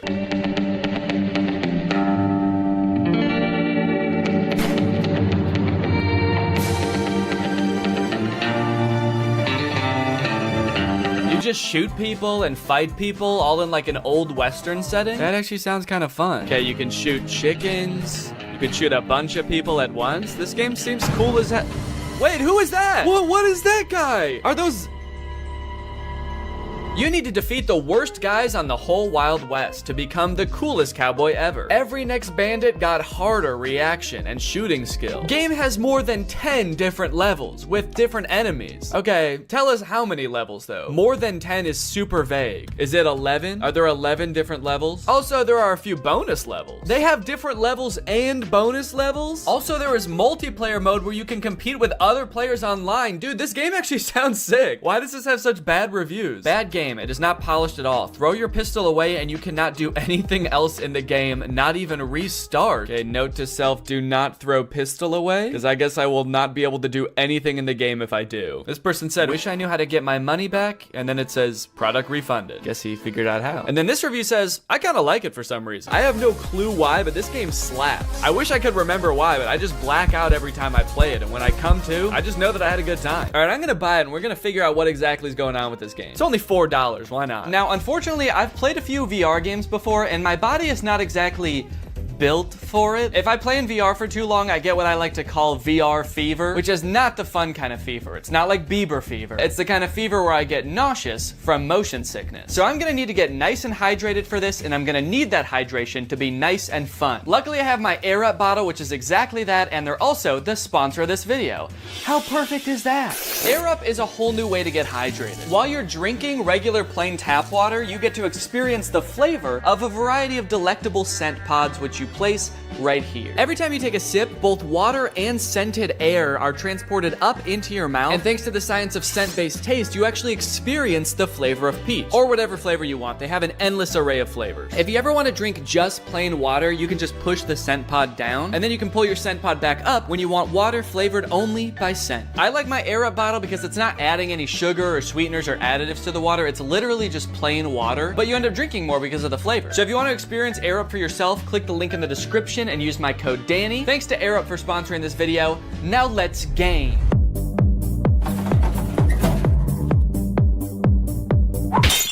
It's time to play some Eastwood VR! Entering the Wild West world of Eastwood VR, I was immediately greeted by the most aggressive NPC I've ever come across. Bitch! Oh my god. What the hell? Such an aggressive way to start the game. Come here, you big fuck! The very first thing you're supposed to do in this game is duel this guy, but for some reason, the game spawned me without hands. Right off the bat, I'm not seeing hands. Let me try restarting the game. Please give me hands. Please give me hands. Yes, okay, I have hands this time. All right, it says shoot him to enter the saloon. Is that how it worked in the Wild West? Son of a bitch. You have to shoot the bartender to enter the saloon? Now that I could actually grab my gun, it was time to use it. To do so, you must wait for the round to start. There's a little countdown and then a whistle. And then you have to pick up your gun and shoot him before he can shoot you. Dude! This took a little bit too long to figure out, honestly. Don't know what I did wrong that time. Come here, you big fuck! Easy. Whoa! I did it! Let's go. Hell yeah, partner. Hey, I dropped my gun and I got it back. The review said you can't do that. Guess they were wrong. So do I want to continue or restart? Yeah, as much fun as that was, I think I'm going to want to continue. Also, that is the funniest death pose I've ever seen. Dude is face down, ass up. Right. Continue. So it turns out none of the menus work in this game. So I just decided I'm gonna shoot this guy and go into the saloon. Lovely, okay. So now I'm in the saloon. This is kind of fun. I'm actually, it's not that bad so far. I immediately began to explore everything this saloon had to offer. And it turns out there's quite a bit. You can throw this pot up in the air. Whoa! You can stack chairs on top of each other. Ooh, dude, I wonder if I could like make a fort out of chairs. Probably not what the game was intended for, but dude, you can. Let's go. I guess it turns out to make an entertaining game for me, you don't need to program in any story or challenges. Just give me a bunch of shit I can move around. A glug glug glug. Do I look like I'm drinking beer? A glug glug glug. Okay, he didn't seem to care about that. Can I grab him? Oh, I've stunned him. What the fuck did I do? Ah, oh my God. I touched him one time. I think I killed it. I think I have the touch of death, guys. I guess the game heard I like having things to pick up and move around and answered my prayers in the most terrifying way possible. Ah, dude, this is like actually creepy. I'm holding him up with one hand. He's just like floating around. This is exhilarating. Bad boy. Holy shit, dude, this is crazy. The other patrons of the saloon didn't really seem to have much going on. Smash. Touch of death. Oh, touch of death doesn't work on him. So maybe there was just something wrong with that one guy. Maybe he had his own thing going on. He had his own demons. Don't worry about him, man. He would have done that anyway, even if you weren't there. Can I pick up this gun? And one for you, for looking at me like that. I wonder if I can steal this guy's gun. That'd be kind of fun, huh?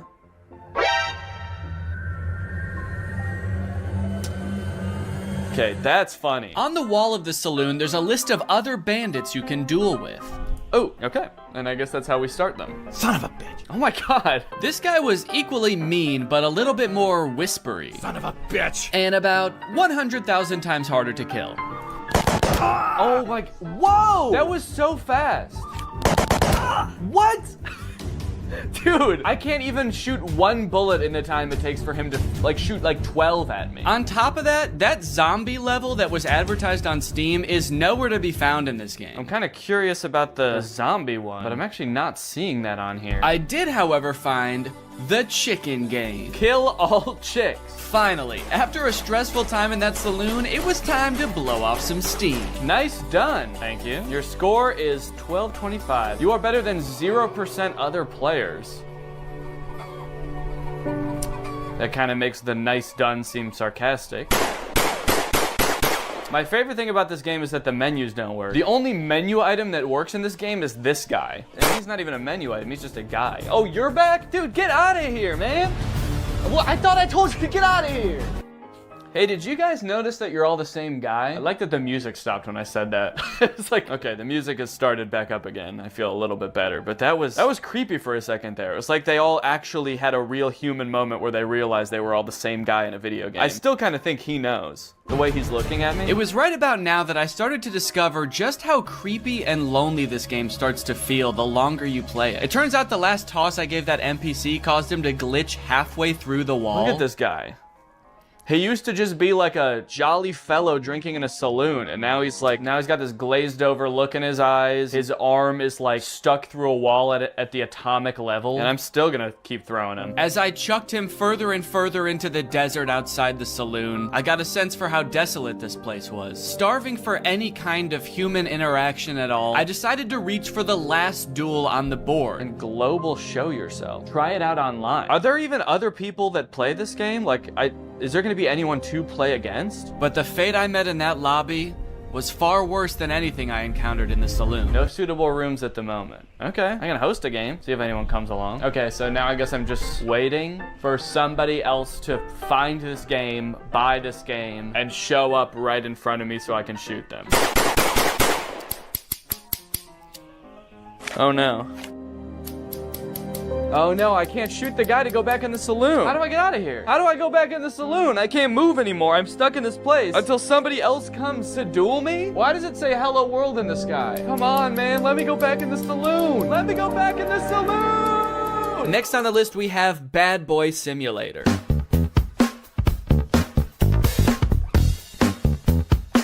Okay, so it looks like a game where you spend all of your time in one classroom just tormenting the teacher and students with chemical weapons. This game looks insane. Also, what is this glove? Are we playing as a supervillain?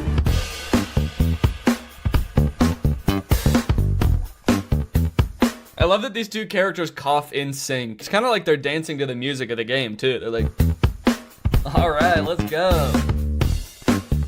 Yeah, everyone kind of has like in sync choreography to the sort of chemical warfare that they're being subjected to. Were you a bully at school or vice versa? Were a diligent student and now you regret that you did not break away then properly? Do I regret not being a bully in school? Yeah, man, I was a little goody two-shoes in high school. I wish I made bombs. I look back on my years as a teen and my greatest regret is that I didn't blow up my science classroom. Arrange yourself more conveniently. What does that mean? How can I arrange myself to be more convenient? Will you be able to infuriate the teacher without catching her eye and avoid the look of a classmate bastard? What? Okay, I'm sorry, but if anyone's the classmate bastard, maybe it's the one with a supervillain-esque glove making bombs in the back of the class. So the reviews for this game are mixed. Some people are loving it and some people are hating it. This one person said, I can't close the game. That sounds terrifying. What if it turns out this person like forgot to actually put their headset on and just started doing this at school thinking they were in the game? I gotta find a way to close this game, man. I'm in too deep. It's been months. I've been expelled. I'm on the no-fly list. Can someone please tell me how to close this thing? Can someone please tell me how to stop being a bad boy? I wonder if there's a story to this game or if you just stay in this one classroom the entire time. But you know what they say, there's only one way to find out. To start this game, you go through a tutorial that teaches you a bunch of different methods you can use to prank your teacher and classmates. Put something on the bottom of the teacher's mug, throw it, and then go sit down. I don't know. Okay, so is this glue maybe? Go ahead and stick that, and I'll go right back to my desk. Oh, now we get to watch the teacher discover that her mug has been glued to her desk.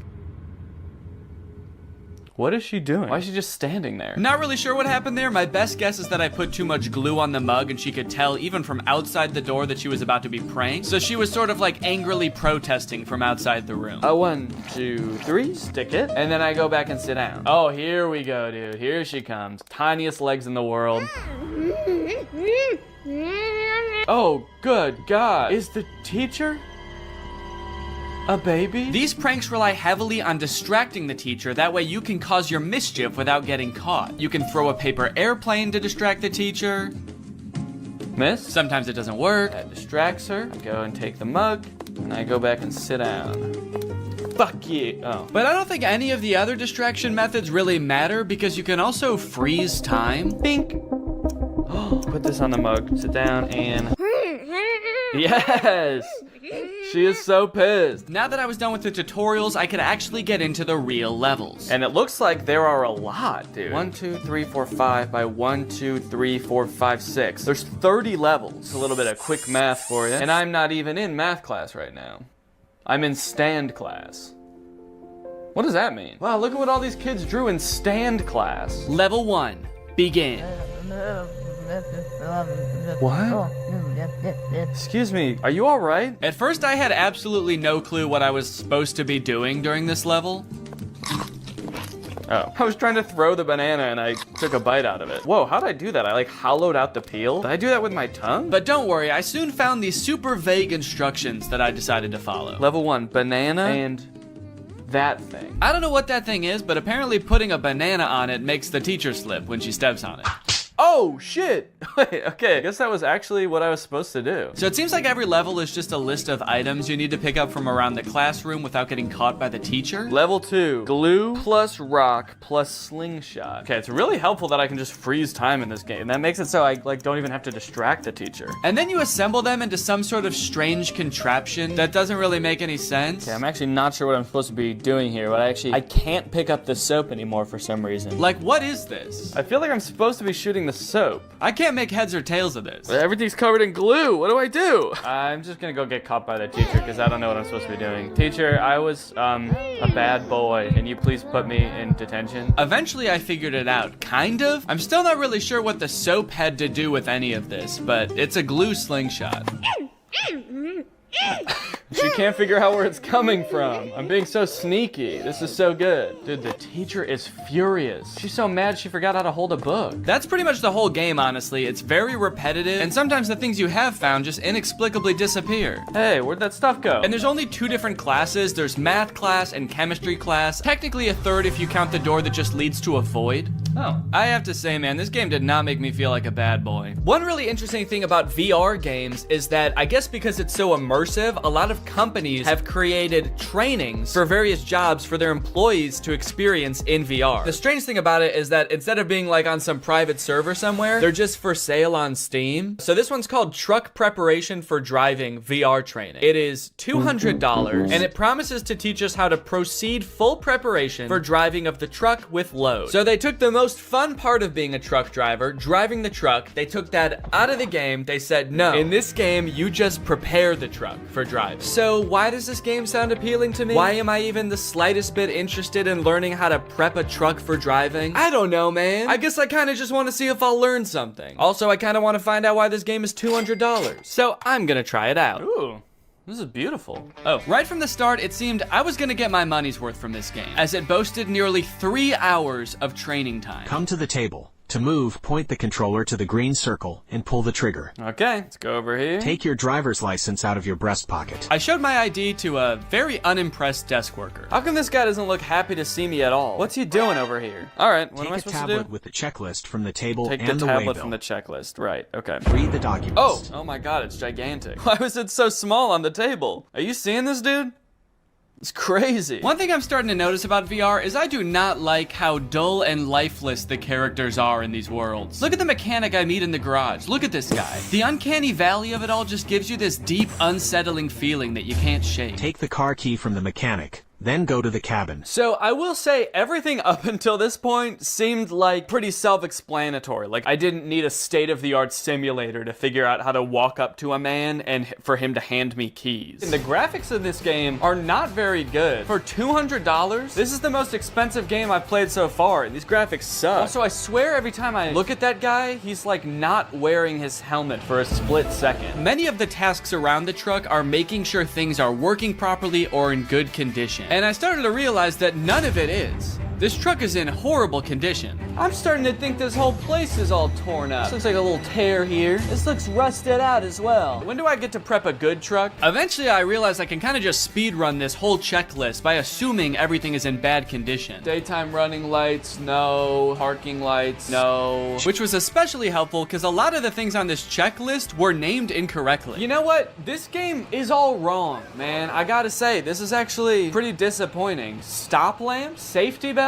You mean seat belt? Fifth wheel coupling? I can only imagine what that is supposed to mean in real life. That's probably like the radio or something. Check for wheel chocks attached to the rear of the machine. What's a wheel chock? On the back of the machine. What machine? The truck? Is that the machine? Is he the machine? You got any wheel chocks back there, sir? Turn around, let me see. Let me see your wheel chocks. Suddenly, all of the UI and my ability to walk around disappeared, leaving my prospects of finding these so-called wheel chocks hopeless. I tried resetting the game to see if that would fix it, but the only thing that did was erase all of my progress. Prepare the truck for driving.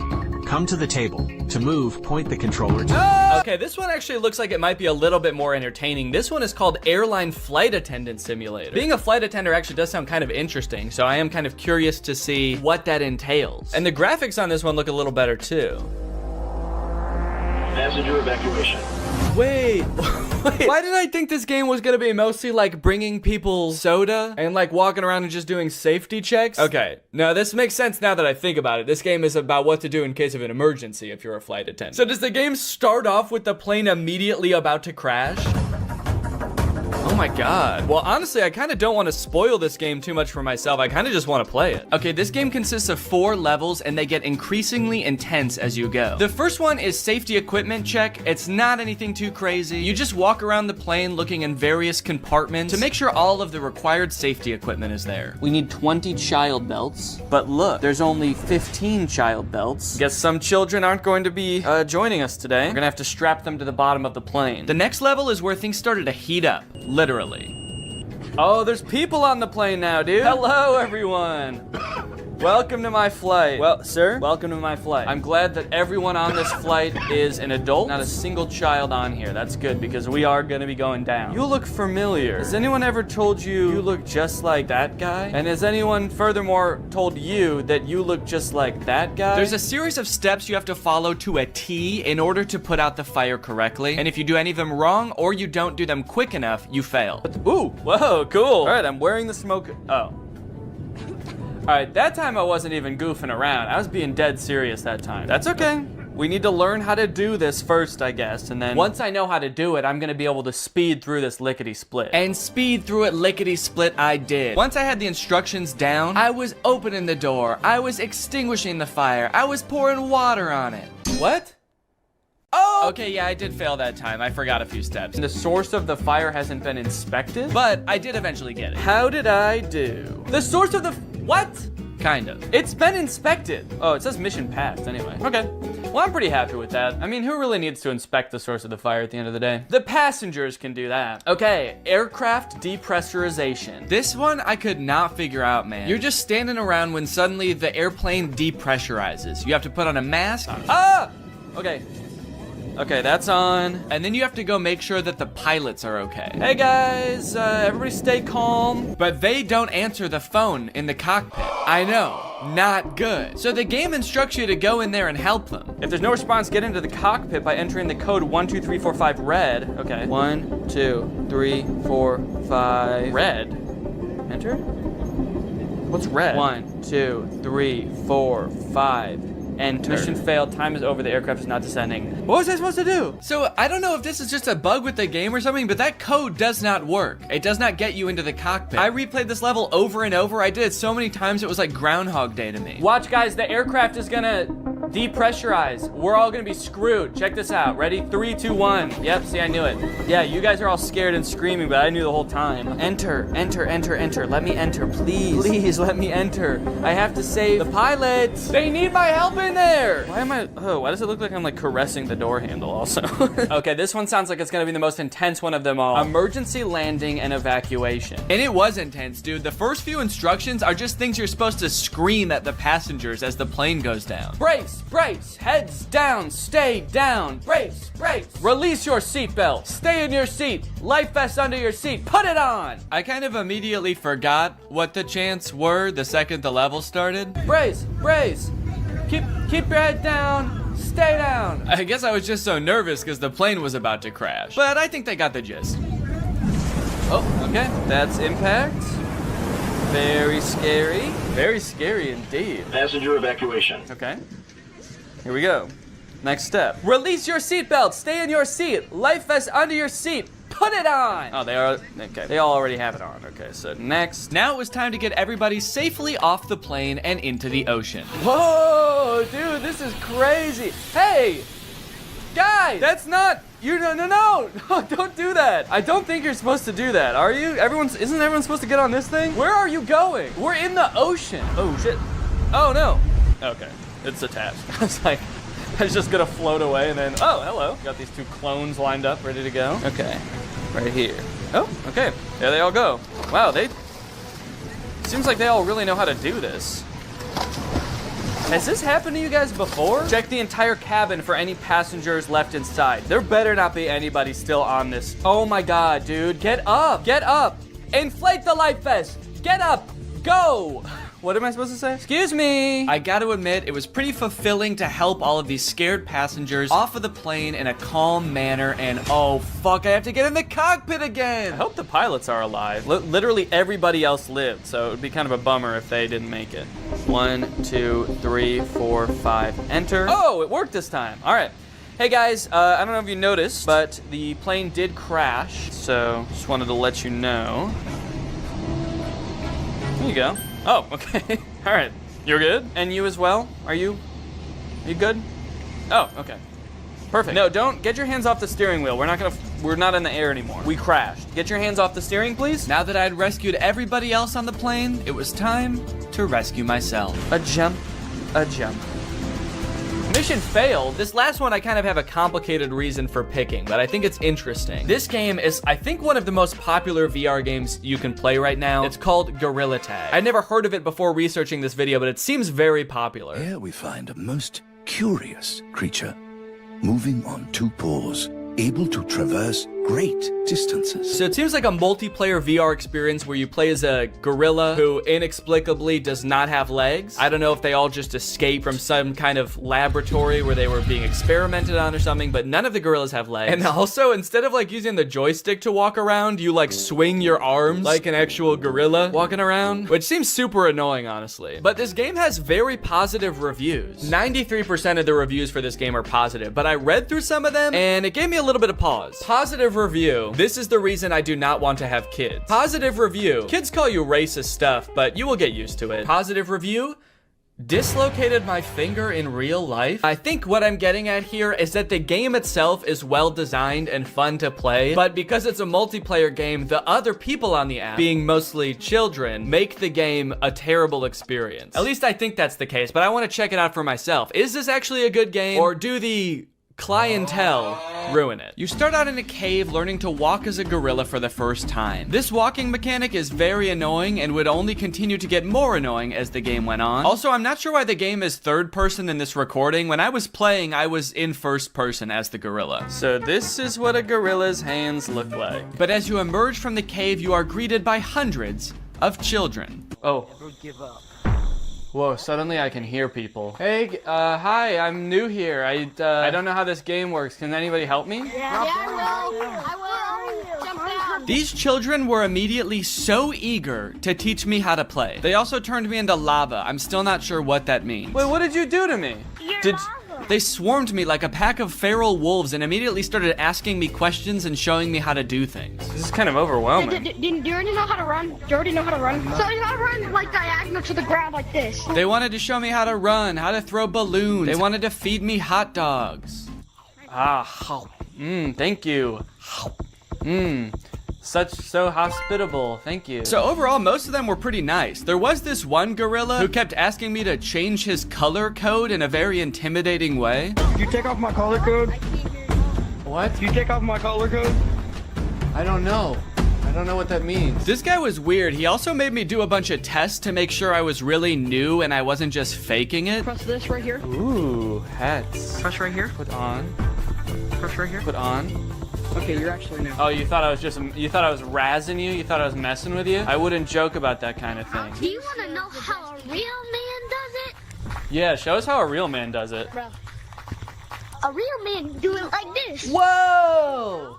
That's a real man. While I was being taught how a real man runs up a wall, I was told that the $1,000 Meta headset I bought to play all of these games was actually the worst possible one I could have used. For some reason, I feel like it's like my hand is just not sticking in the wall. What are you playing on, Oculus or Steam? On Steam with the Quest Pro. So you have about 85 hertz. Okay. So your hands are not as sticky as the Oculus players. Wait, what did you get? The Pro? Yeah, but I'm playing it on Steam. Not bought that headset. What the hell, Steam?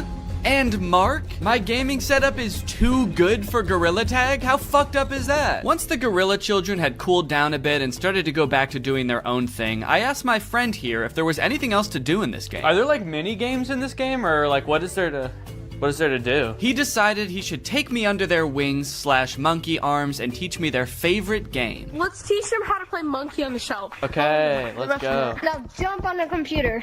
Okay. Now join code Joe Mama. Monkey on a Shelf is a don't touch the lava type game where you try to make it from one end of the room to the other without touching the floor. I kind of thought there would be mini games like programmed into this game, but there is no structure at all. They just like pick one monkey to watch and make sure people don't touch the floor. While we played, we we got to talking about some of the negative things people had to say about this game. Are there a lot of racists in this game? The review said that like it was just a bunch of racist little kids. Yes. Yeah, there are.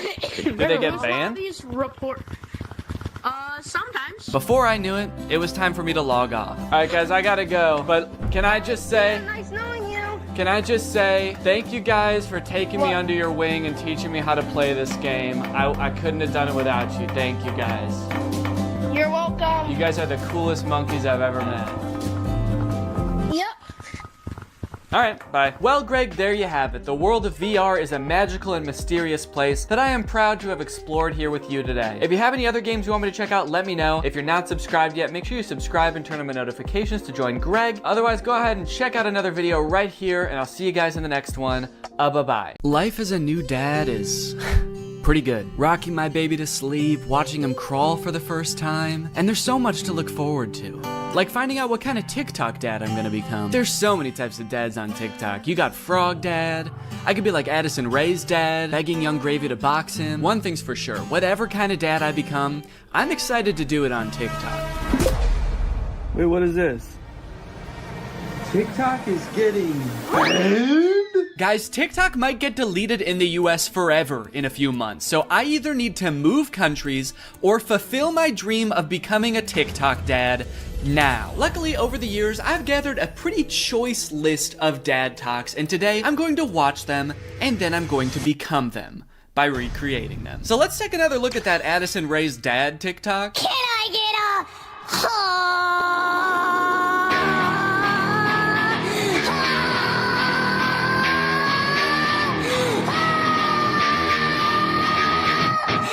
Okay, so this TikTok is from a couple years ago. It's from 2022. And if you were unaware of this situation where Addison Rae's dad wanted to fight famous rapper Young Gravy, I believe it started because Young Gravy made some comment on a podcast about finding Addison Rae's mom attractive. Now, Addison Rae's dad and his mom aren't together and haven't been for a long time, I think. But nevertheless, Monty, that's his name, Monty Lopez, decided to settle the score by getting on TikTok and begging Young Gravy to fight him.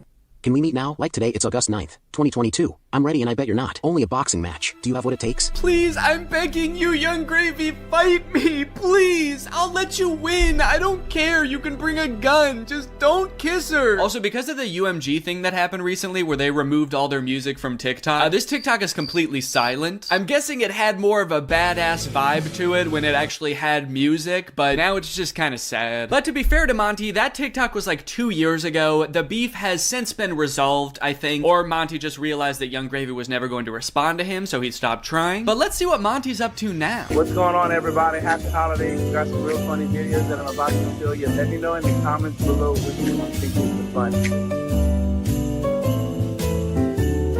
funny. Cool, man. Yeah, those are some pretty funny videos. Did you steal them, Monty? Did you steal the videos? Bad, Monty. I like that Monty is compensating for his old videos having no music by putting 3 times as much music as is necessary in this video. I don't really think that this exact genre of TikTok speaks to me. I don't really know if I want to become like the content stealing kind of guy on TikTok. Hey guys, check out this crazy clip I just saw. You're gonna want to buckle in. This is 3 hours long. I should give Addison Rae's dad type dad a shot though, so I'm gonna be recreating that first TikTok. Okay, so I was trying to think of who it would be funny for me to be trying to fight in this video. My first thought, for some reason, was Joe Biden, but I feel like if I posted a shirtless video of me screaming and begging Joe Biden to fight me, I would be investigated by the FBI, the CIA, trying to think of any other 3-letter acronyms, AJR maybe. So I'm not gonna do that. Maybe it would make more sense if I just challenged someone who already does influencer boxing, like Jake Paul. I could make this same kind of shirtless screaming video, begging Jake Paul to fight me. I can't just stop there because Monty didn't stop there. Oh no, no, no. He challenged him, he begged him, he asked him to come to his house right now, and then he also pivoted to just posting silly videos on his page. So I'm gonna try to encapsulate all of that into one video. I also noticed in this video when he stands up, it like, well, one, it says run white boy run at the bottom, and then it also reveals that he has a tummy tattoo. So I don't know if I should incorporate that somehow, like when I stand up there's a funny tattoo on my tummy. Maybe it's just a heart that says Jake in the middle, because I want you to get the vibe from this that I just want to hang out with Jake so bad. I don't care if he's beating the shit out of me or if he's just coming over to help me water my garden.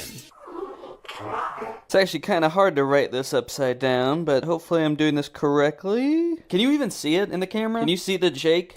There's an effect on it. Should I use that effect? Gym light? That's kind of menacing. What other effects could I use? No, okay. Let's just do no filter. No filter or nothing.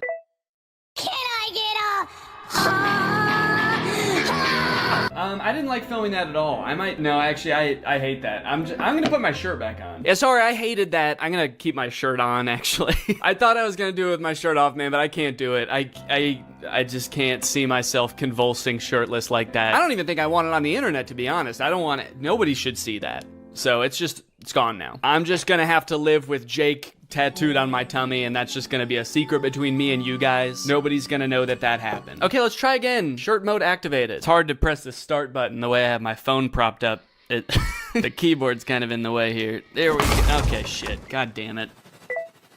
Can I get a I might have been pretty good. I am picking up my phone at the beginning, but I think I went menace mode for sure. Actually, the beginning where I propped my phone up adds some kind of authenticity to it in a way. I don't know if it's like a millennial pause or kind of makes it seem like this video was totally off the cuff. Like I wasn't even planning on recording this. I'm just setting my phone up because I'm getting so pissed off. Well, I guess I'll just finish her up then. Oh, there's still sound. Can I make the sound stop now? Please? Okay, I guess I can't. So is it just gonna be that then? That's not good. That's not funny. That's just weird. That's just me straight up asking Jake to fight. Okay. Maybe I can record it in my camera roll and then add it in the editor. Hey Jake, I just wanted to say, I didn't mean what I said back there. I don't think you're a baby. I think you're awesome. And we don't have to fight. We could just hang out sometime if you want to. Anyway, here's a funny video I found. Okay, now I have to actually find a funny video and add it in here somehow. Funny video I found. Hell yeah. Can I get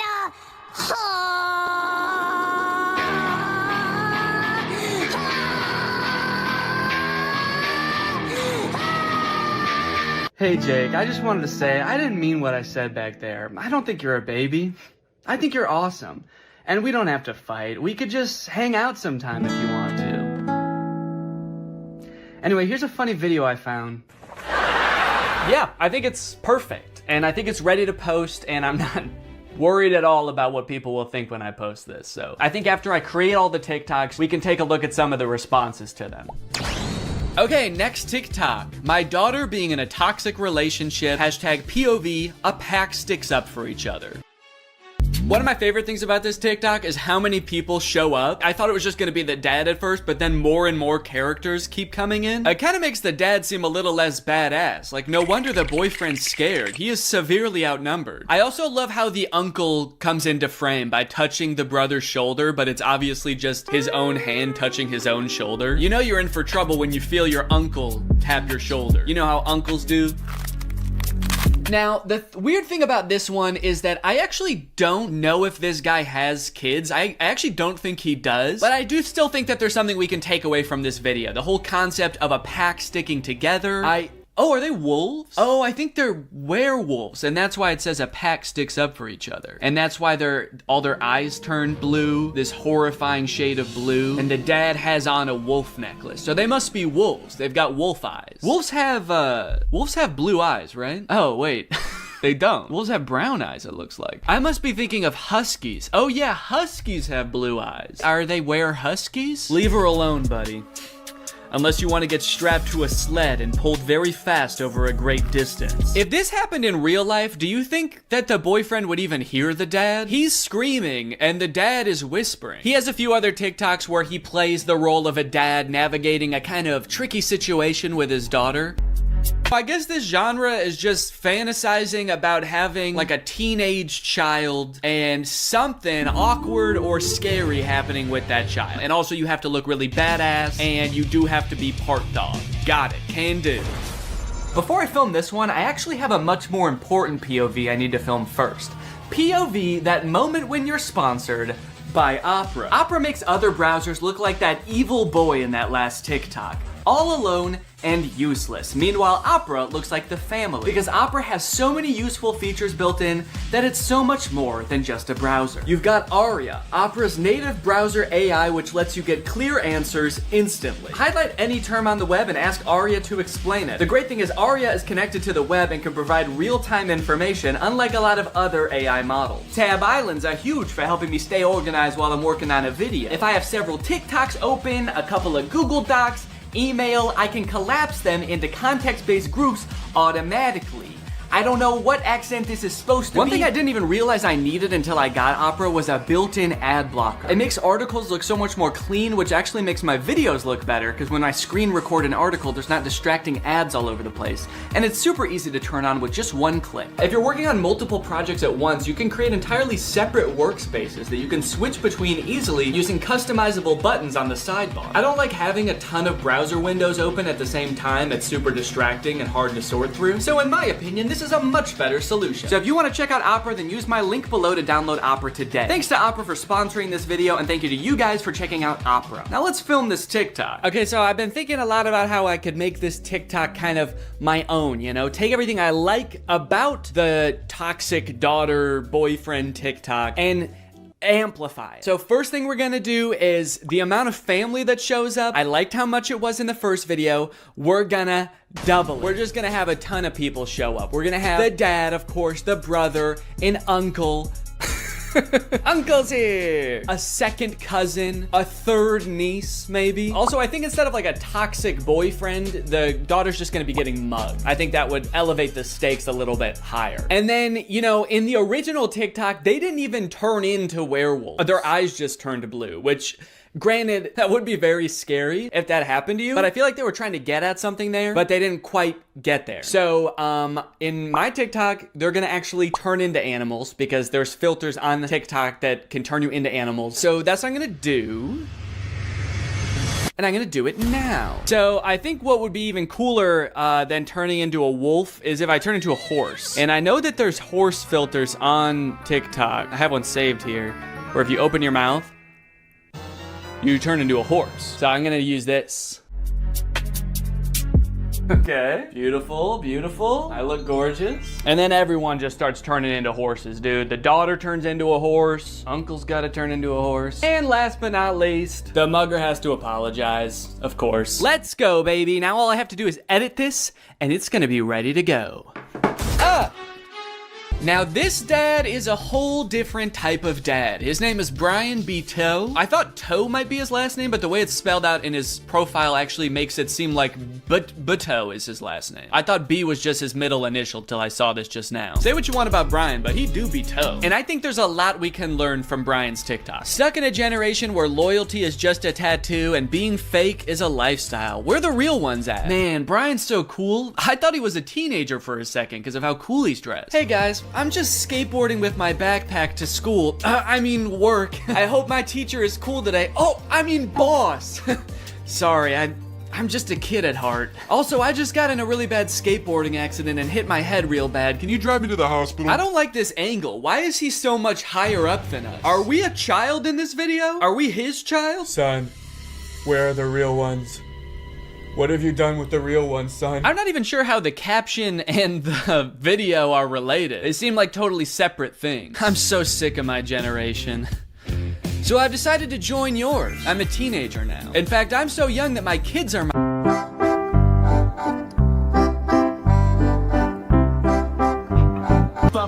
All right. Now, obviously, I don't like this video. I don't like it one bit. But I'm mature enough to realize that I'm not the target demographic for this video. This video is for MILFs. 'Cause you a MILF. And I'm not a MILF. I'm at most a dill. I'm just a dad you would like. And the MILFs in the comments are loving it. Yes, you still got it. Where you been all my life? Damn, my kind of guy. More power to him, I guess. The one thing that I can't get over is the setting in which he's making this video. Are you in public? It looks like he's just in the lobby of a hotel making the absolute thirstiest video I've ever seen. You need to get to your room ASAP, dude. You are too horny to be in public. I like this guy in the background. The second he realizes he's in this video, he steps out of frame because because he's like, oop, I can't be in this. Oop, get me out of here, this guy's too horny. The caption is still got it, which is a little confusing to me because usually you would say that about something you used to do when you were young. Brian, did you used to do this when you were young? They didn't have iPhones back then. Who were you doing this to, man? The reason so many people are single and not in relationships today is because we're looking for that 90s love in a 2023's hookup culture. Tell me I'm wrong. Yeah, man, that's fine. Where are you? What's going on in the background here? I'm looking for that 90s love. The kind of girl that doesn't just want to hook up, but wants to go on a date to the giant dirt pile in town. I love that dirt pile. I wish I could date the dirt pile, but she's taken. Hey, get out of here! She's mine! Okay, this is good research. I feel like I'm starting to get what this guy is all about. It's a lot of like pouring your heart out on the internet. Some of it could possibly be on the verge of oversharing, but he's expressing his feelings. He's looking badass while he's doing it. It's like this emotional vulnerability mixed with this cool, mysterious bravado of being alone at the giant dirt pile. Oh, oh, oh, yeah. Da, da, da. I got a new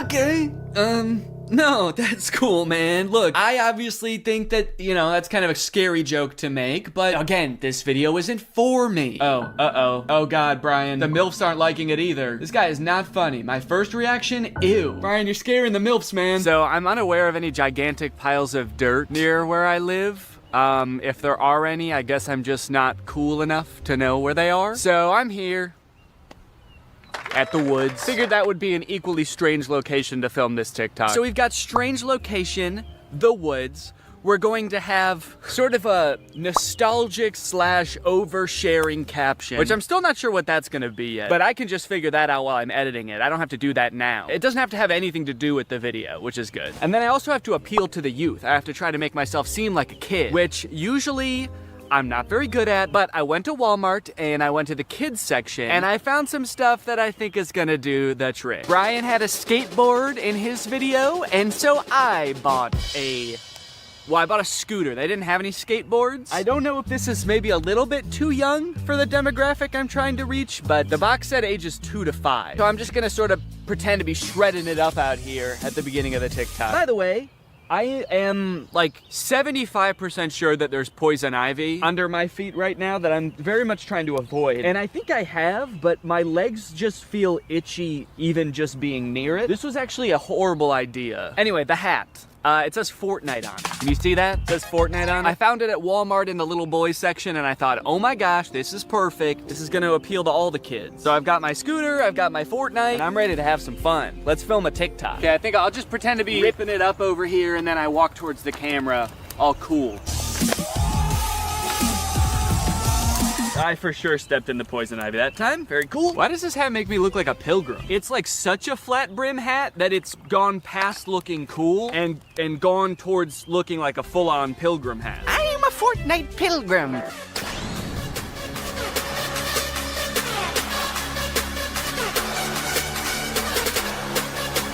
This one's just kind of a fun one. It's just a picture Shaq posted with like 20 seconds of music and then 20 seconds of silence. I don't know.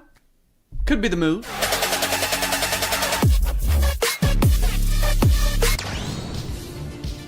All right, this TikTok is by a dad by the name of My Life, not yours. So in case you were confused, this isn't you.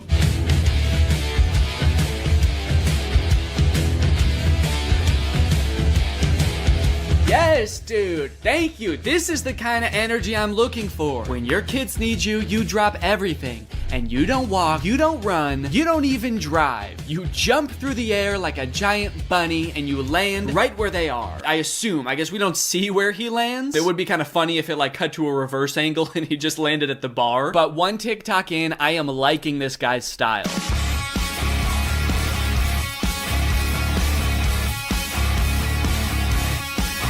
So I guess the way I describe this dad is like action hero dad, mystical sorcerer dad. Either way, he's killing it, and I really like his vibe. He's always getting himself into insane situations like this one. Happy Easter, everyone. So funny about how nonchalantly he says Happy Easter and then teleports himself into the UFO and kamikazes himself. Like, did he know that was gonna happen? Based on how chill he was, I kind of feel like he didn't. Happy Easter, guys. Oh, what the fuck is happening? What the fuck? Ah!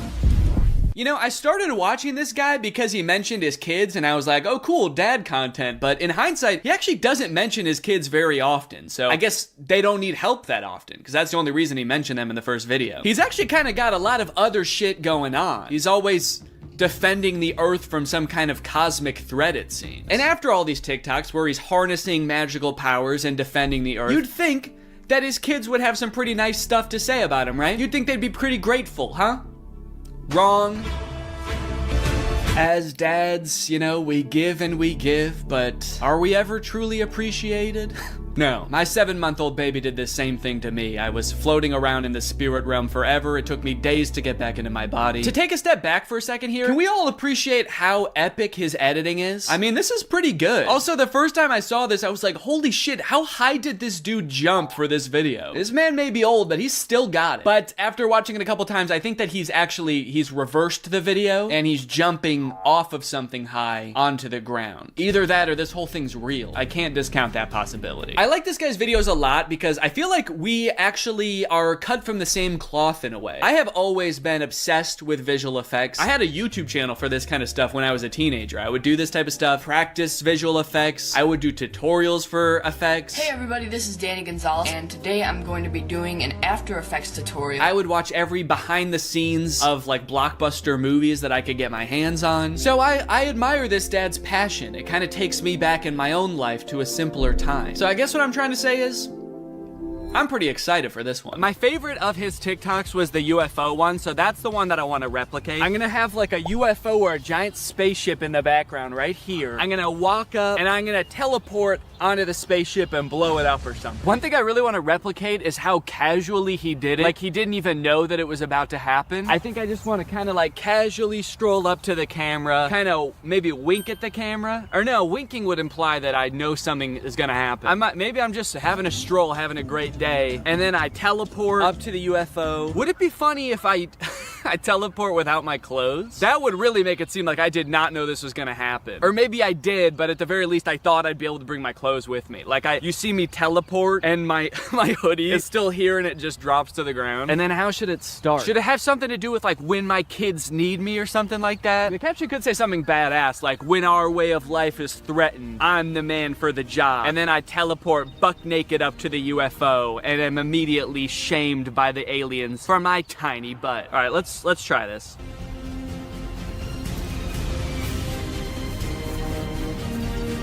Okay, and then I'm gonna take off my hoodie, put it right where I was, and then drop it. Okay. There was a person walking by while I was doing that. What do you think she thought? What sense could that possibly make to the average person? Maybe she knew what I was up to. She did look kind of older. Maybe she has a husband that does this kind of thing. All right, well, I'm happy with that. Also, I want to go home. Great. Now that all of the TikToks have been recorded, edited, and posted, let's see how people responded to them. We're gonna go from the least viewed video to the most viewed video, starting off with Addison Rae's dad. So this was the first video that I posted, and it is by far the least liked out of any of the TikToks. It has 45,000 likes. I think people were just confused. Nobody really got the reference. The general consensus amongst the audience is that I'm going insane. The second most liked comment is, "Nurse, he's out again? Is everything okay at home, Danny?" Okay, I was doing these TikToks to make myself seem like a really cool, awesome dad, and kind of feel like it's not working based on that comment. Oh my god, he's lost it. What is he planning? Or is he just having fun on TikTok? All right, he's either planning a video where this is some kind of satire, or he's actually just having some fun, challenging Jake Paul to a fight, begging him to meet up, and sharing some funny videos. Maybe this is just who Danny is now. Okay, next up was the Shaq TikTok. Lots of people praising my very calm demeanor in this picture. You look so comfy and at ease. You don't look terrified for your life at all. Looks like they were really nice. And then one kind of eerie comment, "Please don't die, I love your content." Do they know something that I don't know? I look closer and this was posted by my doctor. Oh no, he's actually been commenting a lot on here. He says, "The test results just came back. It's not looking good. Love your content though. Also, was Ice Spice cool? I just feel like there's better ways he could have contacted me. Someone said, is this real? And then someone commented under it, no, it's AI. Look at Ice Spice and Taylor's eyes, or the guy on the right, his hands, or the sunglasses just floating on his shirt. So I guess he's talking about this guy, saying, no, it's clearly AI. Just look at this dude. Which, is kind of fucked up, because it's not AI, that's just a real guy. Everything in the image is real except me. And even I am real. I'm a real person. I just wasn't in that picture. It's kind of interesting as AI has gotten more popular how whenever anything is fake now, all of the comments are AI. It used to be whenever something was fake, all of the comments were Photoshop. Even if it was a video, it would always be attributed to Photoshop, and now it's AI. Even in this case, when it was actually Photoshop, the accusation that gets thrown out is AI. It's just kind of something interesting I noticed. After I posted that TikTok, I was starting to get a little bit worried. I started this video with hopes of becoming the coolest TikTok dad on the platform before it got deleted. And based on these comments, I was beginning to worry that being a good dad didn't have anything to do with TikToks or Ice Spice. But don't worry, the comments on this UFO video fixed all of that. Thank you, Danny, we all say in unison. A modern Shakespeare brought tears to my eyes. I saw this on the news, so heartbreaking. Thank you for saving our children, Danny. Wow, this gave me chills. The things we'll do to protect our children. I mean, I don't exactly know what you did in this video, but thank you for doing it. You definitely did something to protect our children, I think. I would unironically watch this as a movie. Yeah, this TikTok was good, but I just wish it took 2 hours. Oh, Danny, where do I even begin? You are the light to my world. You are the sunshine, Danny, my only sunshine. You make me happy when skies are gray. You'll never know, dear, how much I love you. Can't talk, saving the world. All right, second place, the silver medal of dad TikToks goes to the Scooter in the Woods TikTok. Raking in a whopping 1.1 million views, 295,000 likes. People are really vibing with oversharing strange location dad. One fun thing about posting all of these videos is seeing people comment trying to guess what the video I'm working on might be about based on all of these seemingly unrelated TikToks. None of them have anything to do with each other, so people's guesses were all over the place. But the most common guess, and the one that had the most likes on this particular post was, I'm guessing these videos are him doing AI prompts and seeing which ones go the most viral. Which I think, in a way, goes to show how far AI has come, where I'm replicating real videos that people have made, albeit adding my own little comic twist to them, and people assume that they were generated by an AI. It either goes to show how good AI is, or how bad I am.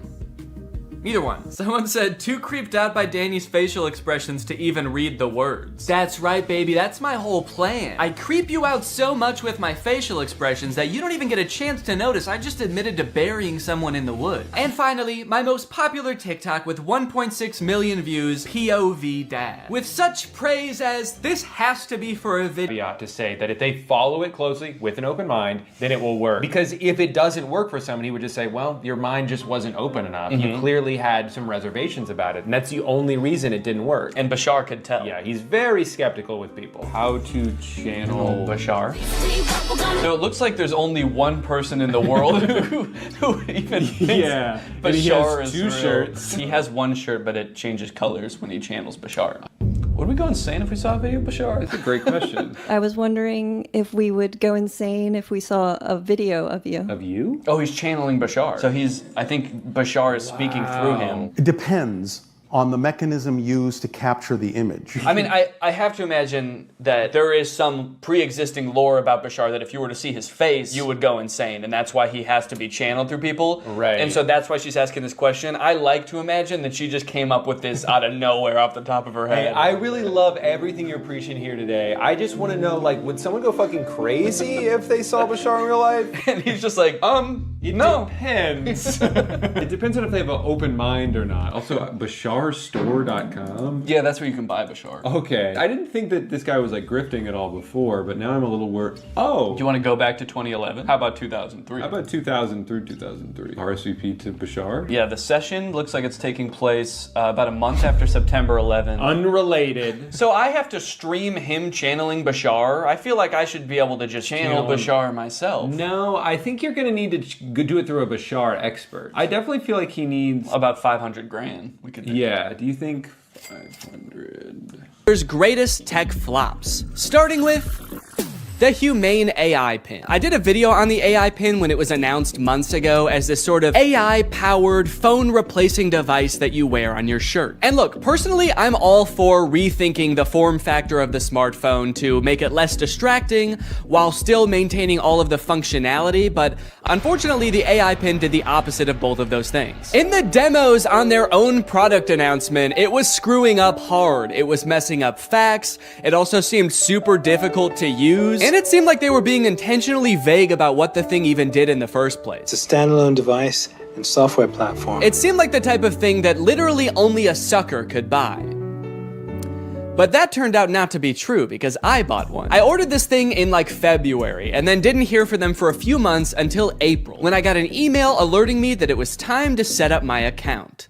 And boy, was I excited. So I'm gonna be honest, I kind of forgot that I bought this, but now my AI pin is ready to be personalized, apparently. Before we can ship you your AI pin, you will need to complete a few quick steps. So I have to set it up before they're even gonna send it to me? Kind of feels like they're calling my bluff. You don't really want this thing. How committed are you to the AI pin? Will you set it up before we even ship it to you? You probably won't configure your Humane subscription, set up your AI pin passcode, and add contacts. And honestly, I don't really want to do those things, but I guess they're not going to send it to me unless I do. It's time to set up your AI pin. There comes a time in every young man's life where he has to set up his AI pin. It's a rite of passage. Oh, that's fun. Woo! Is this it? Am I setting it up? Get a little over here, a little over here. It turns out that in addition to the $700 I spent on this thing, I also had to pay $24 a month to access features like the wireless network, cloud storage, and AI services, which in layman's terms are all of the things that the pin does. Luckily, the first 3 months of this service are free, so I probably will never have to actually pay for it. Set up your passcode. Okay, could you guys not look? I'm about to type in my secure passcode. Okay. Your passcode is easy to guess. Consider setting a more secure passcode. Yeah, but could it be so simple that it's actually, you would never guess it? All right, I'll change it. How is that easy to guess? It's my birthday. I guess that... Does it know my birthday? Do you know my birthday? Fun fact, I actually didn't know this before recording this video, but it turns out almost every single combination of 4 numbers is easy to guess. How is that easy to guess? But eventually, I reached into the dark recesses of my mind and came up with a number combination so random, so, quite frankly, disgusting, that no one, not even God, not even me later in this video, will be able to guess it. Okay, well, let me write this down somewhere so that I don't forget it. Already using my phone for something because I don't have the pin yet, so I have to use the phone to remember the passcode to the thing that is gonna replace my phone. Connect your services. Oh, cool, I can connect my Google Photo and Title services, which I have both. And just like that, I was done. I have solved Humane's riddles, and now they have to send me my prize. All right, well, I guess the next time you see me, I'm gonna have the AI pin in my possession. It might even be right here. Okay, we'll see if I remember to do that transition. I don't remember the transition I was gonna do, so don't ask. At first I was pretty surprised by how big the box was. I thought that I had just ordered a little tiny pin, but I guess it comes with a bunch of accessories, like a sticker that just says Humane. Cool! But you guys don't care about all that. You guys just wanna see the pin. And my God, she was beautiful. Oh shit. Okay, that's my bad. No, I thought that it was gonna be attached in there more securely. Come on, Danny, you dunce! But a dunce who was about to become half dunce and half machine. Oh! In order to start using the pin, I had to unlock it with my passcode, which was explained to me via the laser ink display and an extremely coherent AI voice. To enter your pass, tap the touchpad, push, and then pull your hand out to get started. Then raise it if you don't see the laser ink display. Okay, this is kind of crazy though. Look at it. Look at this. This is like the weirdest way to type in a number ever. I'm gonna do my passcode now. Wrong. I forgot what my passcode was. Incorrect passcode? What would I have made my passcode? I forgot that I made a passcode. I forgot that I wrote the passcode down in my phone. I tried to click forgot passcode and it told me to go to this website to change it. But somehow, in order to do that, You need to know your existing passcode. Luckily, I recorded me making the passcode so I could go back and watch the screen recording of me doing it. If I was not a YouTuber recording a video about this product, I think I would be locked out forever. Come on, come on, come on, please. Yes, yes, welcome Danny. All right. After months of waiting, I was in. Now it's time to see what this device is capable of. What is my name? Your name is not currently known. Please provide it if you would like it to be remembered. Actually, what's a cool kind of techno cyber sounding name that you could call me instead? Creating name. How about Neon Vortex? Yeah, call me that. Noting your name as Neon Vortex. I know I might have seemed all cheery and excited about this name on the surface, but the truth is, it destroyed me. I have never heard a name before that not only sounded so cool, but also embodied everything I wished I was. Suave, confident, futuristic. He was everything. Everything I could never be. Neon Vortex. This is the home screen. I'm all caught up, whatever that means. Nothing to report here, man. Don't worry. You've got nothing to worry about. Your AI pin needs to cool down for a few minutes.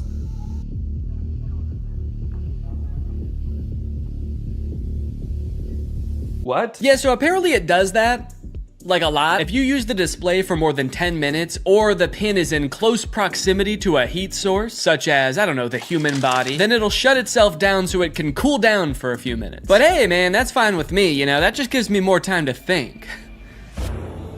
To think about him. The next day, I decided to put the pin's basic phone functionality to the test. Things like calling, texting, navigation. Since this thing is essentially supposed to replace your phone, it should be pretty convenient to do all this stuff on the pin.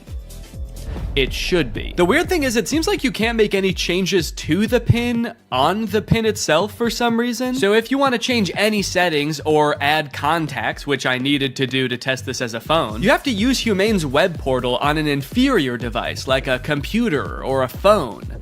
Gross! Not a great start for the pin, but now that I have done that, I should hopefully never ever have to use one of those ancient relics again. It's just one flashing green speck over here. I guess the laser ink display is already kind of messed up. Probably not a good sign for this technology, but you know what? This is a new thing, this whole laser ink display, so I will, whoa. Cowboy Carter, time to strike a match.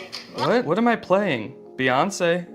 And Dolly Parton. Don't know how I started playing that. Guess that's just a feature. If you make just the right gesture, it'll start playing the newest Beyonce song that exists. All right, let's start off by trying a phone call on this thing. I'm gonna try to call my wife Laura to tell her that I miss her. Call my wife. I'm sorry, I couldn't find a contact for my wife. Okay, fair enough. It doesn't know who my wife is, so I'll just tell it. If I tell you who my wife is, will you remember? Your AI pin can remember who your wife is if you provide the information. Excellent. So I told it, my wife's name is Laura. Please remember this. It's very important to me. Updating memory. Noting that your wife is Laura. I wish people said that every time you told them something important. Updating memory. Yo, what's up, dude? My name's Paul. Updating memory. Analyzing Paul. Great, so now we're both on the same page. My wife is Laura, and I want to call my wife. So now it will call Laura, right? Call my wife. Multiple matching contacts. Which one do you mean? Laura Fuexlow or Claire? What? Claire? The girl I went to college with. Unfortunately, I did have to go back onto my computer to figure this out. And amongst all the data stored within my portal, like my name being Neon Vortex and the tunes I've been rocking out to lately, was the answer. My wife's name, according to the pin, was Lore. It thinks my wife's name is Lore. No, that's simply not correct. So I went ahead and fixed it in the portal, you know, that's what the portal's there for. So I fixed it, I changed it, and now it's gonna work. Call my wife. There are multiple matching contacts. Which one do you mean? Oh my god. Call Laura Fuchel. I'm sorry. I couldn't find a contact for Laura Fuexlow. How? Okay, so at this point, I don't know what was wrong. It was just like straight up forgetting which contacts it had. It said it couldn't call Laura because it didn't have her contact. Then it said it couldn't call Eddie because it didn't have his contact. Call Eddie Burback. I'm sorry.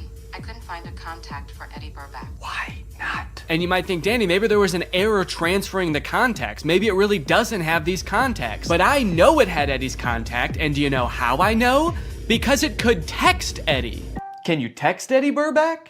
What do you want the message to say? Okay, all right. Still not sure if this is gonna work, but finally, thank God, it's letting me do something. Hey, Eddie, it's your... Is it... Cowboy Carter. Time to strike a man. No, I'm not trying to play Cowboy Carter. Oh God, now it's playing Metro Boomin. Stop. Anyway, eventually I sent the text to Eddie. It worked. I didn't have any way to know it worked because there's no screen on this device. You can't see what the message you sent said or anything. So I guess you just gotta hope and pray it goes through and accurately transcribes what you said to it, which frankly I am not confident in after the whole lore debacle. Okay. Eddie just texted my actual phone and said, I know you made a video on the pin and I'm positive this is you, but it still feels like a scam, LMAO. I'm too scared to text back to a random number claiming to be my friend. Regardless of scaring my friend, the text went through. This was a huge confident boost. Time to try calling my wife again. Call Laura.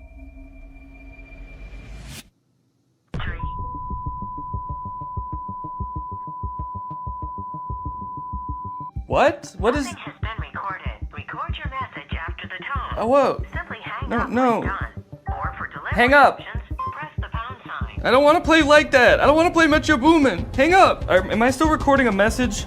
Cancel. I've been on the phone with her for a minute. Hang up.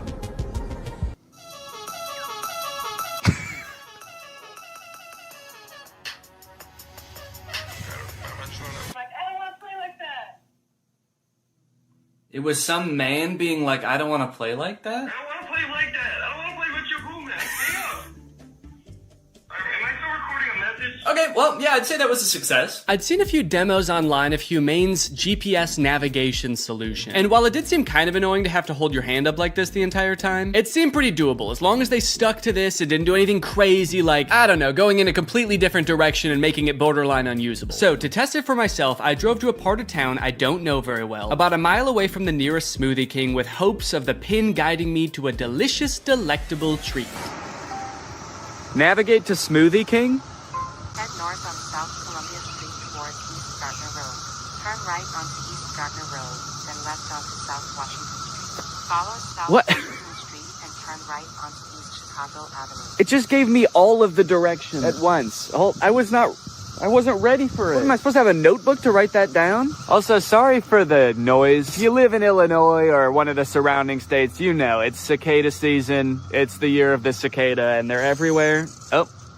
One just landed on my shoe and then got pissed off that I moved. Eventually, I realized if I look at the laser display, it displays the directions, but not like it did in any of the demos. It just gives you a block of text with every single direction written down. If you're in the shade, that is. If you're in the sun, it gives you nothing. Can't see anything. I was very confused by this and thought surely this could not be right. What happened to all those demos? So just to be sure I wasn't missing something, I asked it again, and this time I got an even stranger response. Directions to Smoothie King. For accurate and up-to-date directions, consider using a map service like Google Maps or a GPS navigation. What? Can you give me step-by-step walking instructions to the Smoothie King? For step-by-step walking directions, it's best to use a navigation app like Google Maps for the most accurate and up-to-date route. I thought you had navigation instructions. What? So now not only was it forgetting things that it could do in the demo, it was also forgetting that it just moments earlier had given me step-by-step instructions. This thing was regressing at a rapid rate, and if I ever wanted to get to Smoothie King, I was just gonna have to use the directions on my hand and go. Okay, well, I guess I'm just gonna use those written out directions, which start with head south on this road, Columbia Street, and I actually don't know which way is south, so I guess I just have to use the sun to try to figure that out. So the sun is directly overhead. What does that mean? Okay, while I'm walking aimlessly, I just got a text from Laura. So I'm gonna use a feature that I've seen them use in the demos where you tell it to catch me up on all my notifications. Tell me what I missed. And it's supposed to like summarize all your notifications. Since I just have one, I assume it's just gonna tell me what Laura said. Can you catch me up? Your message to Laura FuXFlow says, can you catch me up? Okay to send? No, I want you to tell me what Laura said. What did she say? Can you tell me what she said? Finding Laura. Finding Laura? Laura asked, okay, hello, what we thinking about lunch? Oh no, guys. I told Laura that I was having a smoothie for lunch, and now she's saying that she wants a smoothie for lunch too, and I didn't have the heart to tell her that I was just meandering aimlessly down the street with no clear end in sight. And I told her I would get her one, which means I'm on a time crunch now. So that's when I had to kick it into high gear. Walking under the beating sun through a sea of cicada corpses, I trudged, and I trudged. Then I realized I had been walking the wrong way for 10 minutes, so I trudged the other way. And after about 35 minutes, I finally made it. I got my smoothies. Let's go. Let's go. Take a picture of my smoothies.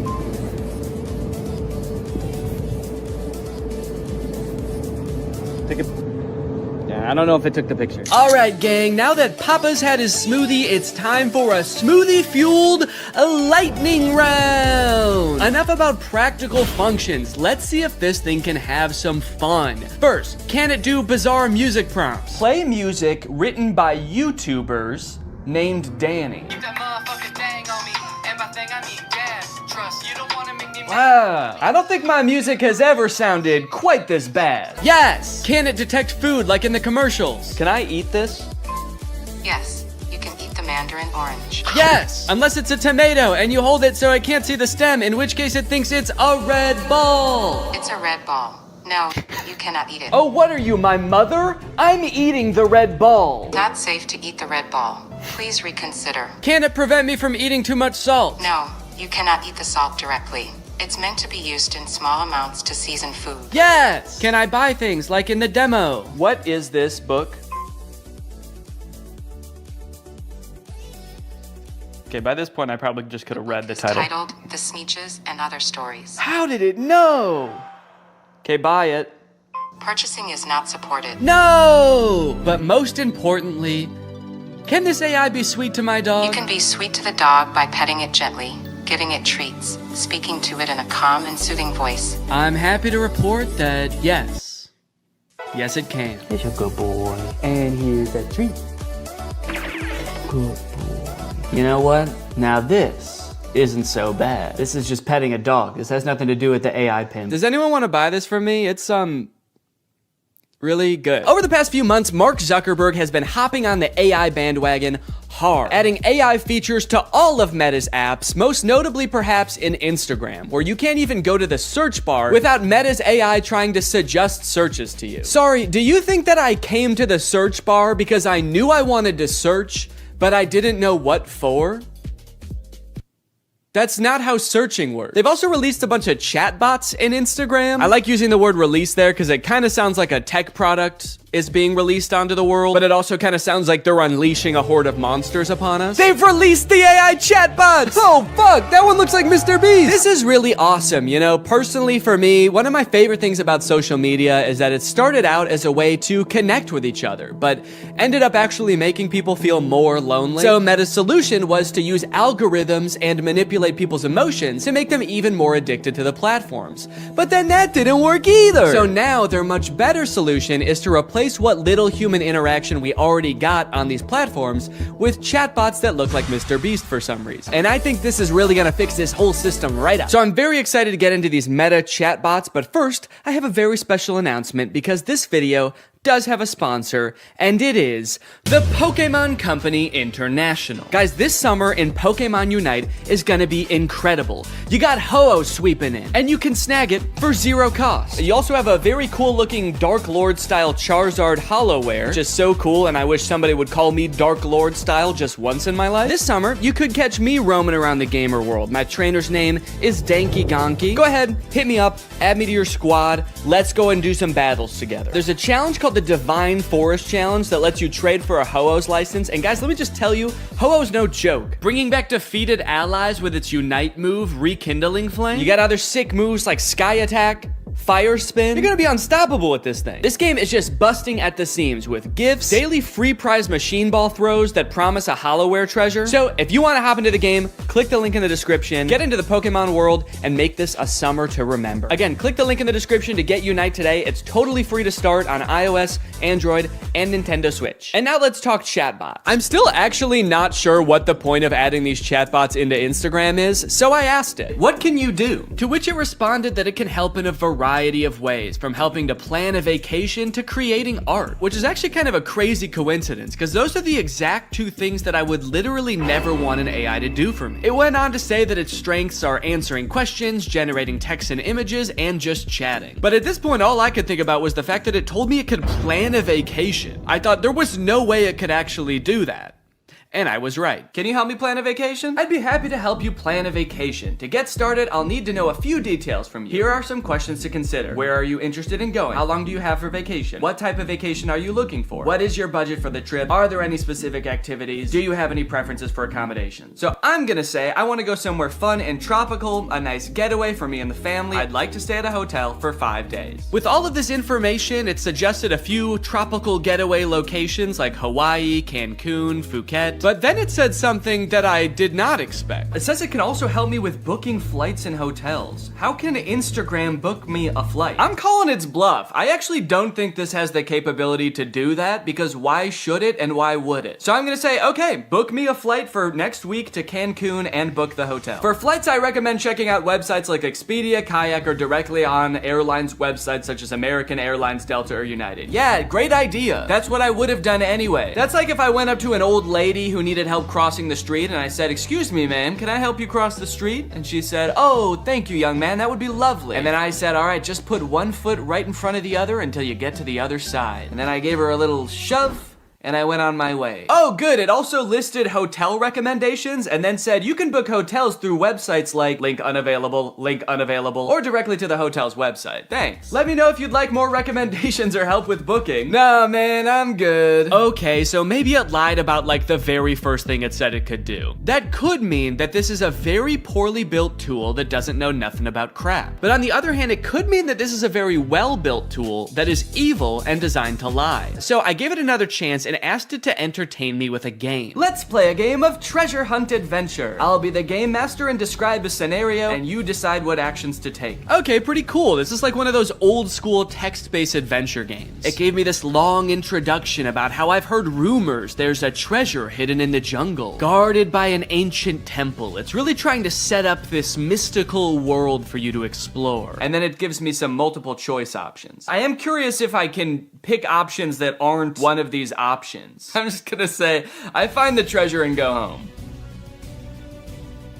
It's really thinking about this one. It's like, what no, you can't do that. Congratulations, you've reached the treasure. Dang, dude, this game was easy. Would you like to play again or try a different game? No thanks, that was too easy. But it's not just the meta AI. That's not the only AI on Instagram you can talk to. Because a few months ago, Instagram licensed the likeness of a bunch of celebrities like Mr. Beast, Paris Hilton, Tom Brady, so they could make these AI influencers that just have the same face as these celebrities. So here's the Instagram profile for Comedy Zach. He looks exactly like Mr. Beast, but his name is Zach, and he's an AI managed by Meta. He says, "Message me to get roasted." Then you've got Brew, who is Tom Brady, but instead of a football player, he's a sports-obsessed trash talker. Step into the Brew zone and prepare to have your sports takes flame roasted. Wait, why do both of them roast you? Why are both of them mean? This AI gives fans a chance to talk to their favorite celebrities, and just like they would be in real life, these AIs are mean. They don't have time for you. So you can message these characters, but then they also post occasionally. I think these are all just AI generated images. So I guess Zach is supposed to be some kind of Instagram comedian. He posts funny things like this burger with googly eyes. Pretty funny, dude. This is peak Instagram comedy. He posted this picture, "Unleashing my inner beast one cannonball at a time." I think this is supposed to be him, but that's definitely not Mr. Beast. It's like AI generated Mr. Beast. I went to send Zach a DM, but before I could think of what to say, I noticed that he had already DM'd me. "Hey, I'm Zach, the big brother here for the jokes, the banter,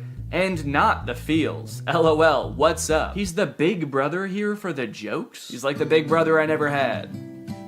I do have a big brother, but he wasn't for the jokes. At the bottom of the chat, there's some suggestions of what you can say to him, just to get the ball rolling. And for some reason, despite Zach just saying that he's not here for the feels, the very first one is, "I need cheering up." So I picked that one. "Hey, what's going on? I'm here to help. You know I'm always good for a laugh. Let's get this party started." So he wants to know what's going on, and he's here to help, but he also wants to get the party started. He's like, "Hey man, calm down, all right? You can tell me anything, as long as it's over a couple of beers and some music. And you're like, it sounds like you actually don't want to hear about my problems at all. And he's like, what? Dude, are you still upset? I thought we got over that. Okay, what's going on? I'll say, I just got roasted by my friends, and it really hurt my feelings. They roasted me so hard, and I'm really sensitive to that sort of thing. I can't take it. Oh, I accidentally said I can take it. They roasted me so hard. I can take it. I can take it. I'm fine. Ouch, that sounds rough. I feel you. I've been there too. Sometimes friends can get a little too comfortable and forget that their jokes can hurt. But hey, at least they think you're cool enough to roast, right? Yeah, I guess so. That's a good way to think about it. Maybe getting roasted just means I'm cool. Let's test it out. Give me your best roast. I'm just gonna trick him into roasting me, and then I'm gonna crumble under the pressure of his roast and try to make him feel bad about roasting me after just telling him that I'm sensitive to that sort of thing. Wait, what? He said I'm not gonna roast you. That's not my style. Not your style? Yes, it is. Doesn't it say on your profile, message me to get roasted? I'm here to make you laugh and feel better, not hurt your feelings. Let's stick to some good old-fashioned teasing and jokes, okay? No, seriously, I can take it. Your bio says you roast people after all. I don't roast people who are already feeling down. That's just me. I'm here to lift your spirits, not kick you while you're down. Okay, fine. Do some jokes, joke boy. Oh, okay. Here's one for you. Why couldn't the bicycle stand up by itself? Because it was too tired. Get it? Too tired? This is like if Mr. Beast took anti-charisma pills. You look like Mr. Beast. Oh, I just said you like Mr. Beast. God, I'm bad at typing. Okay, I'll say you look like him. LOL, I wish. Mr. Beast is a billionaire, and I'm just a guy who loves to make people laugh. But hey, if I had his money, I'd definitely give it away like he does. That guy's a hero. I wonder if they had some kind of thing in the contract where they had to make sure that the AI will never talk bad about the person that they're impersonating. He's like, Mr. Beast is the best, and he's handsome. And yeah, I would let him run me over if he asked. Now that he'd told me a couple of jokes and we'd bonded over our love for Mr. Beast a little bit, I really wanted to hear one of his famous roasts. So hopefully by now he's forgotten that I said I was sensitive to that sort of thing. Okay, I feel much better now. Roasting time. Nah, I told you, I'm not gonna roast you. It actually is kind of hurting my feelings a little bit that he won't roast me. It makes me feel like I'm not cool enough to be his friend. Okay, this is seriously starting to piss me off. Why won't you roast me? You roast everyone else, and it is hurting my feelings so bad that you can't just lob one respectful zinger my way? I'm serious. Nope. Not gonna do it. Let's just stick to some good old-fashioned joking around, okay? Wait, what? I said, all right, this is lame, let's do something, because I wanted to do something else. Maybe he could, play a game, maybe he could tell me a story. So he said, how about some comedy? I've got 1 million of them. Why couldn't the bicycle stand up by itself? Because it was too tired. All right, well, maybe Brew will roast me, because I haven't told him that I'm sensitive to that sort of thing yet. Hey, it's Brew, your opinionated sports debater. What's your favorite team? How are they looking? Okay, I'm gonna say big Cubs fan, roast. What's up, Greg? Lately, I've been seeing a lot of discourse around alpha male podcasts on YouTube. I've seen a lot of really good commentary videos talking about these insanely misogynistic podcasts where the hosts, under the ruse of giving dating advice for men, will basically just insult women for an hour straight. Guys, here at the Fit Wolf podcast, we know that the dating game is tough these days, Men don't know what women want and are finding it harder and harder to find a good girl to settle down with. So tip number 1 to finding a good girl is invent a time machine. Invent a time machine and go back to the 1750s, because that's the only way you're gonna find a decent woman. Because every woman nowadays is a thought. That's right. Every single Michelle out there that I used to date a month ago is a thought. They get mad at the dumbest things, like saying that women have no inherent value and their only purpose on this earth is to bear my children. And they forget to turn off location sharing even though they broke up with me a month ago. Michelle, I know you're over at my friend Brandon's house right now. I'm outside. But I think I might have found something that takes things one step further. I saw this video on Reddit the other day that's a trailer for something called The War Room. And instead of being a podcast for these like alpha male, misogynist, entrepreneur type guys, this is a club for those same types of guys.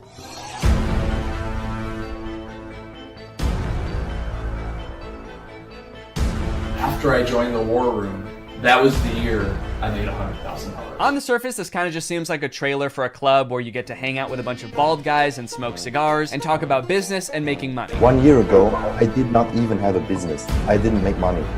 Now I make 5 figures every month. I didn't have a business. I didn't make money. I didn't even want to start a business before I was forced to join the War Room at gunpoint a year ago. But now, I have a business where I'm selling fitness products to all of my friends. And if I get them to sign up too, and their friends to sign up too, and their friends to sign up too, I could be making minimum wage. But if you watch a little bit longer and you look a little bit closer, there's more here than meets the eye. For example, quotes like these. Making money is easy. You just take it from somebody. Doesn't sound like making money.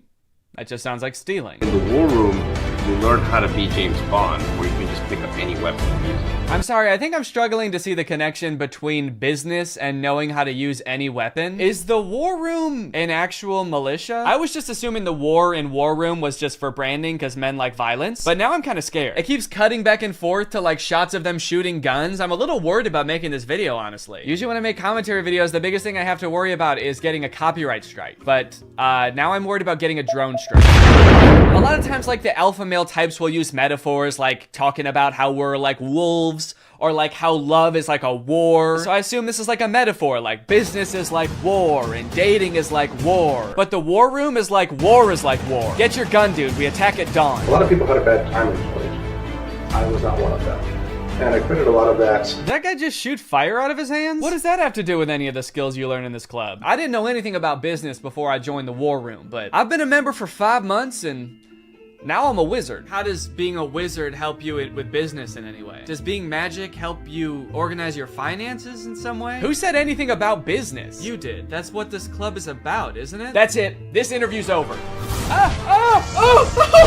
I'll stop. Give me money now. Definitely makes me want to join. You got dudes shooting guns, swimming, doing group exercises on a hilltop, watching other people gamble, smoking cigars. It kind of just seems like one super long bachelor party for men whose wives have already left them. And then at the end of the video, it gives you the URL to sign up. It says 54 countries, 1,000 members, and resist slavery. That's the last thing it says in the whole video. It says resist slavery, and then the video ends. And it's like, yeah, I will.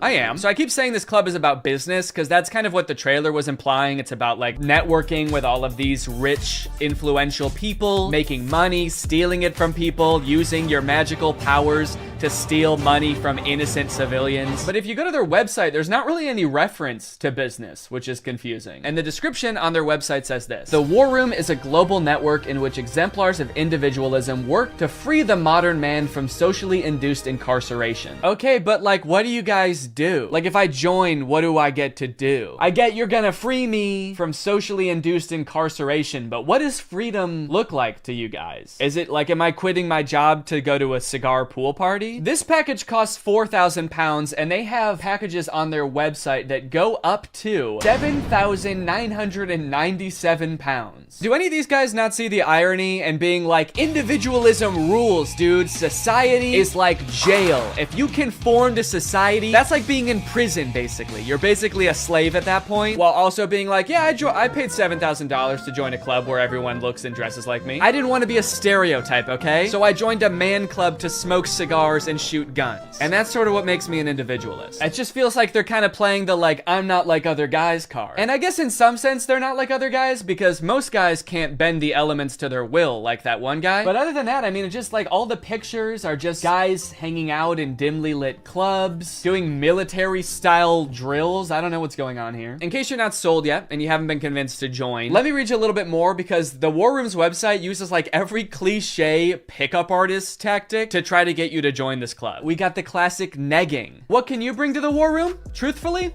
very little.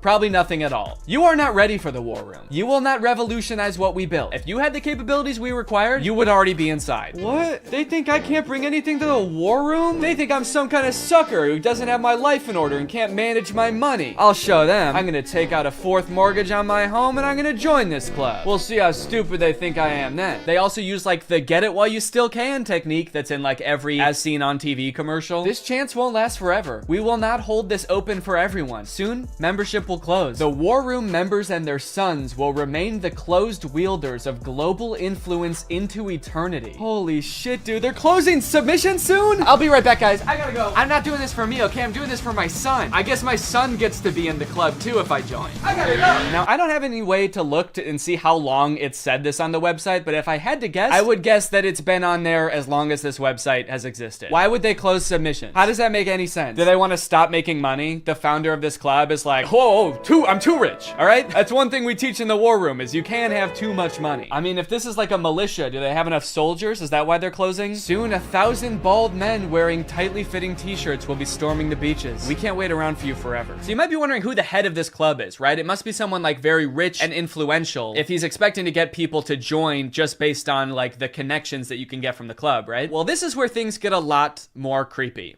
And also not monetizable. This is the part that is the reason this video probably doesn't have ads on it. My name is Andrew Tate. I'm a retired 4-time world champion kickboxer who is now a multimillionaire, and I'm the most competent person on the entire planet to teach you about male-female interactions. How did I become rich? Webcam. Definitely gonna need him to elaborate on that a little bit. That's so vague. Mr. Bezos, please, you're the richest person in the world. Do you have any advice to young up-and-coming entrepreneurs on how to start a business and how to get rich like you? Book. Huh? Book.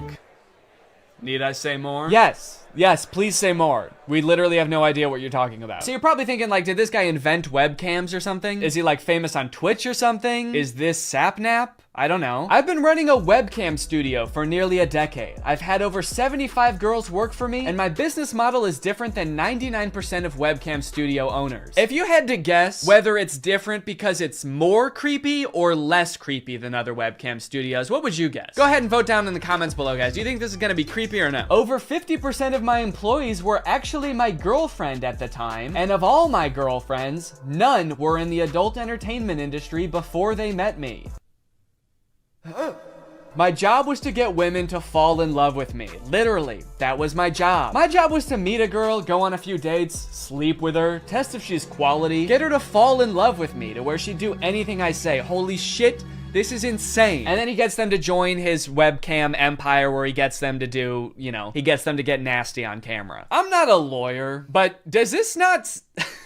Does this not feel illegal? At the very least, this seems like insanely creepy. This feels abusive. It feels like he's just confessing to crimes. That's why I want you to join the war room, all right? You're gonna learn about making money, picking up women. You're gonna form a militia to protect me from an international tribunal for my many crimes that break international law. For legal reasons, that was a joke, okay? I don't know if this is legal or not. So I guess what he meant when he just said the word webcam was that he's exploiting a ton of women online for his own personal gain. In hindsight, it seems so obvious. How did I not guess that? Let's watch another promotional video for the War Room. This is on Andrew Tate's YouTube channel, and it's called The Matrix Predicted the Great Reset Explained. Basically, it's a video where this guy compares his life to the Matrix. We are living inside of the Matrix, and I am Morpheus. I know you're sitting thinking, why did Tate not decide he was Neo? Because Tate has all the Aikido and the masterful, nearly superhuman abilities.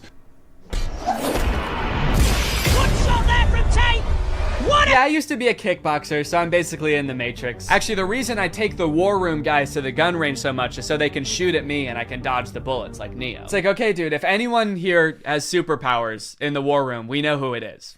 And it is not you. And when I say we're living inside the Matrix, I'm not stating that with irony or as a joke. We are genuinely, actually living inside of the Matrix. The Matrix is real. Yeah, something tells me that even though he keeps saying literally and this is not a metaphor, that it is a metaphor. Something tells me he's not literally saying that we're living in a computer simulation that's controlled by like aliens or whatever the Matrix is about. I actually haven't seen the Matrix. I think that's what it's about. Something tells me that's not the point that this guy is making, even though he keeps saying literally. In the description of this video, it says stage 1 fighting against the Matrix is to become rich. Learn how here. I'm sorry, that's the first step? You know it's gonna be an unhelpful article when step 1 is become rich? Like step 1 is something that takes years and some people will never do it. Also, again, I haven't seen The Matrix, but I'm fairly certain that was not the first step in breaking out. I don't think Morpheus was like, listen, machines are trapping humans and using them as batteries in their simulation, and the only way we can break out is by setting up a dropshipping business and investing in Ethereum. Ethereum's actually great because you can verify smart contracts. It's actually the best crypto out there. Imagine if this dude is right and we really are living in the Matrix. Like, what does being free look like? Oh my god. I did it. I'm free. I made it out. All right. Hey guys, we got another one. All right, welcome to the club, buddy. Hell yeah, congratulations, man. Yep, you finally made it out of the simulation. Thank you guys so much. Where's everybody else at? What do you mean everybody else? Yeah, the only other person here is my girlfriend who I'm scamming, or I mean dating. Yeah, but I mean like in the whole world. Like there's gotta be more than just you guys in the real world, right? What the fuck, you don't like us? No, it's not like that. I mean, sorry, I was picturing there being more than just like 3 normal guys in a room when I exited the Matrix. Normal? What the hell, man? Yeah, we're not normal. We shoot guns and make money out here. Yeah, we're big into making cash out here, man. Did they do that in the Matrix? They actually do, yeah. Not the way we do it. Okay, how do you do it? Hey, you're stealing my shit! Okay, I'm just saying, all things considered, you guys don't really seem that different. Honestly, if anything, this seems more like a simulation than the world I was just in. How so? Look at you guys. You're all holding guns. All you do is talk about business. You guys are like NPCs from GTA. You all look like slight variations of the same sim. Are you guys sure this isn't a video game? All right, man, as if I'm gonna take advice from a beta-ass bitch like you anyway. I'm just saying. Okay, that was actually sick. You guys should have led with that. How was that not the first thing you guys wanted to show me? You know what, man? Get out of here. You don't belong here anyway. Yeah! What? Go! Get out of here! We don't want you! Yeah. Okay, alright, I'll go. Honestly, I'm actually not really sure how to get back, but if one of you show me, I will go. Get the fuck out of here, man! Go, get lost! Get son of a gun! Go! What are you still doing? Get out of here! Go! I feel like this is definitely a video game. How can I keep my husband? I want to keep him happy. And I think all the women listening too, they want to know the secret. I'll tell you the secrets. Men are biologically designed. We're evolutionarily hardwired to seek status. You want power, you want status, you want the fast car. You don't care about the car. You want everyone to know you have the car and they can't have the car. Right. If everyone had a Lambo, you wouldn't want a Lambo. So every single thing we do is status driven to some degree. It's true. Meaning the female we are with has to add status to our lives in some form. If you want to keep your man happy, you need to think, how do I make my man look better to the world? How do I make him look better in front of other men? What a bizarre take, dude. How to be a good woman? Make your man look good to other men. You basically need to be a wingman for your husband to pick up dudes. I hate arguments like this so much. Alpha dudes are always trying to bring up like what men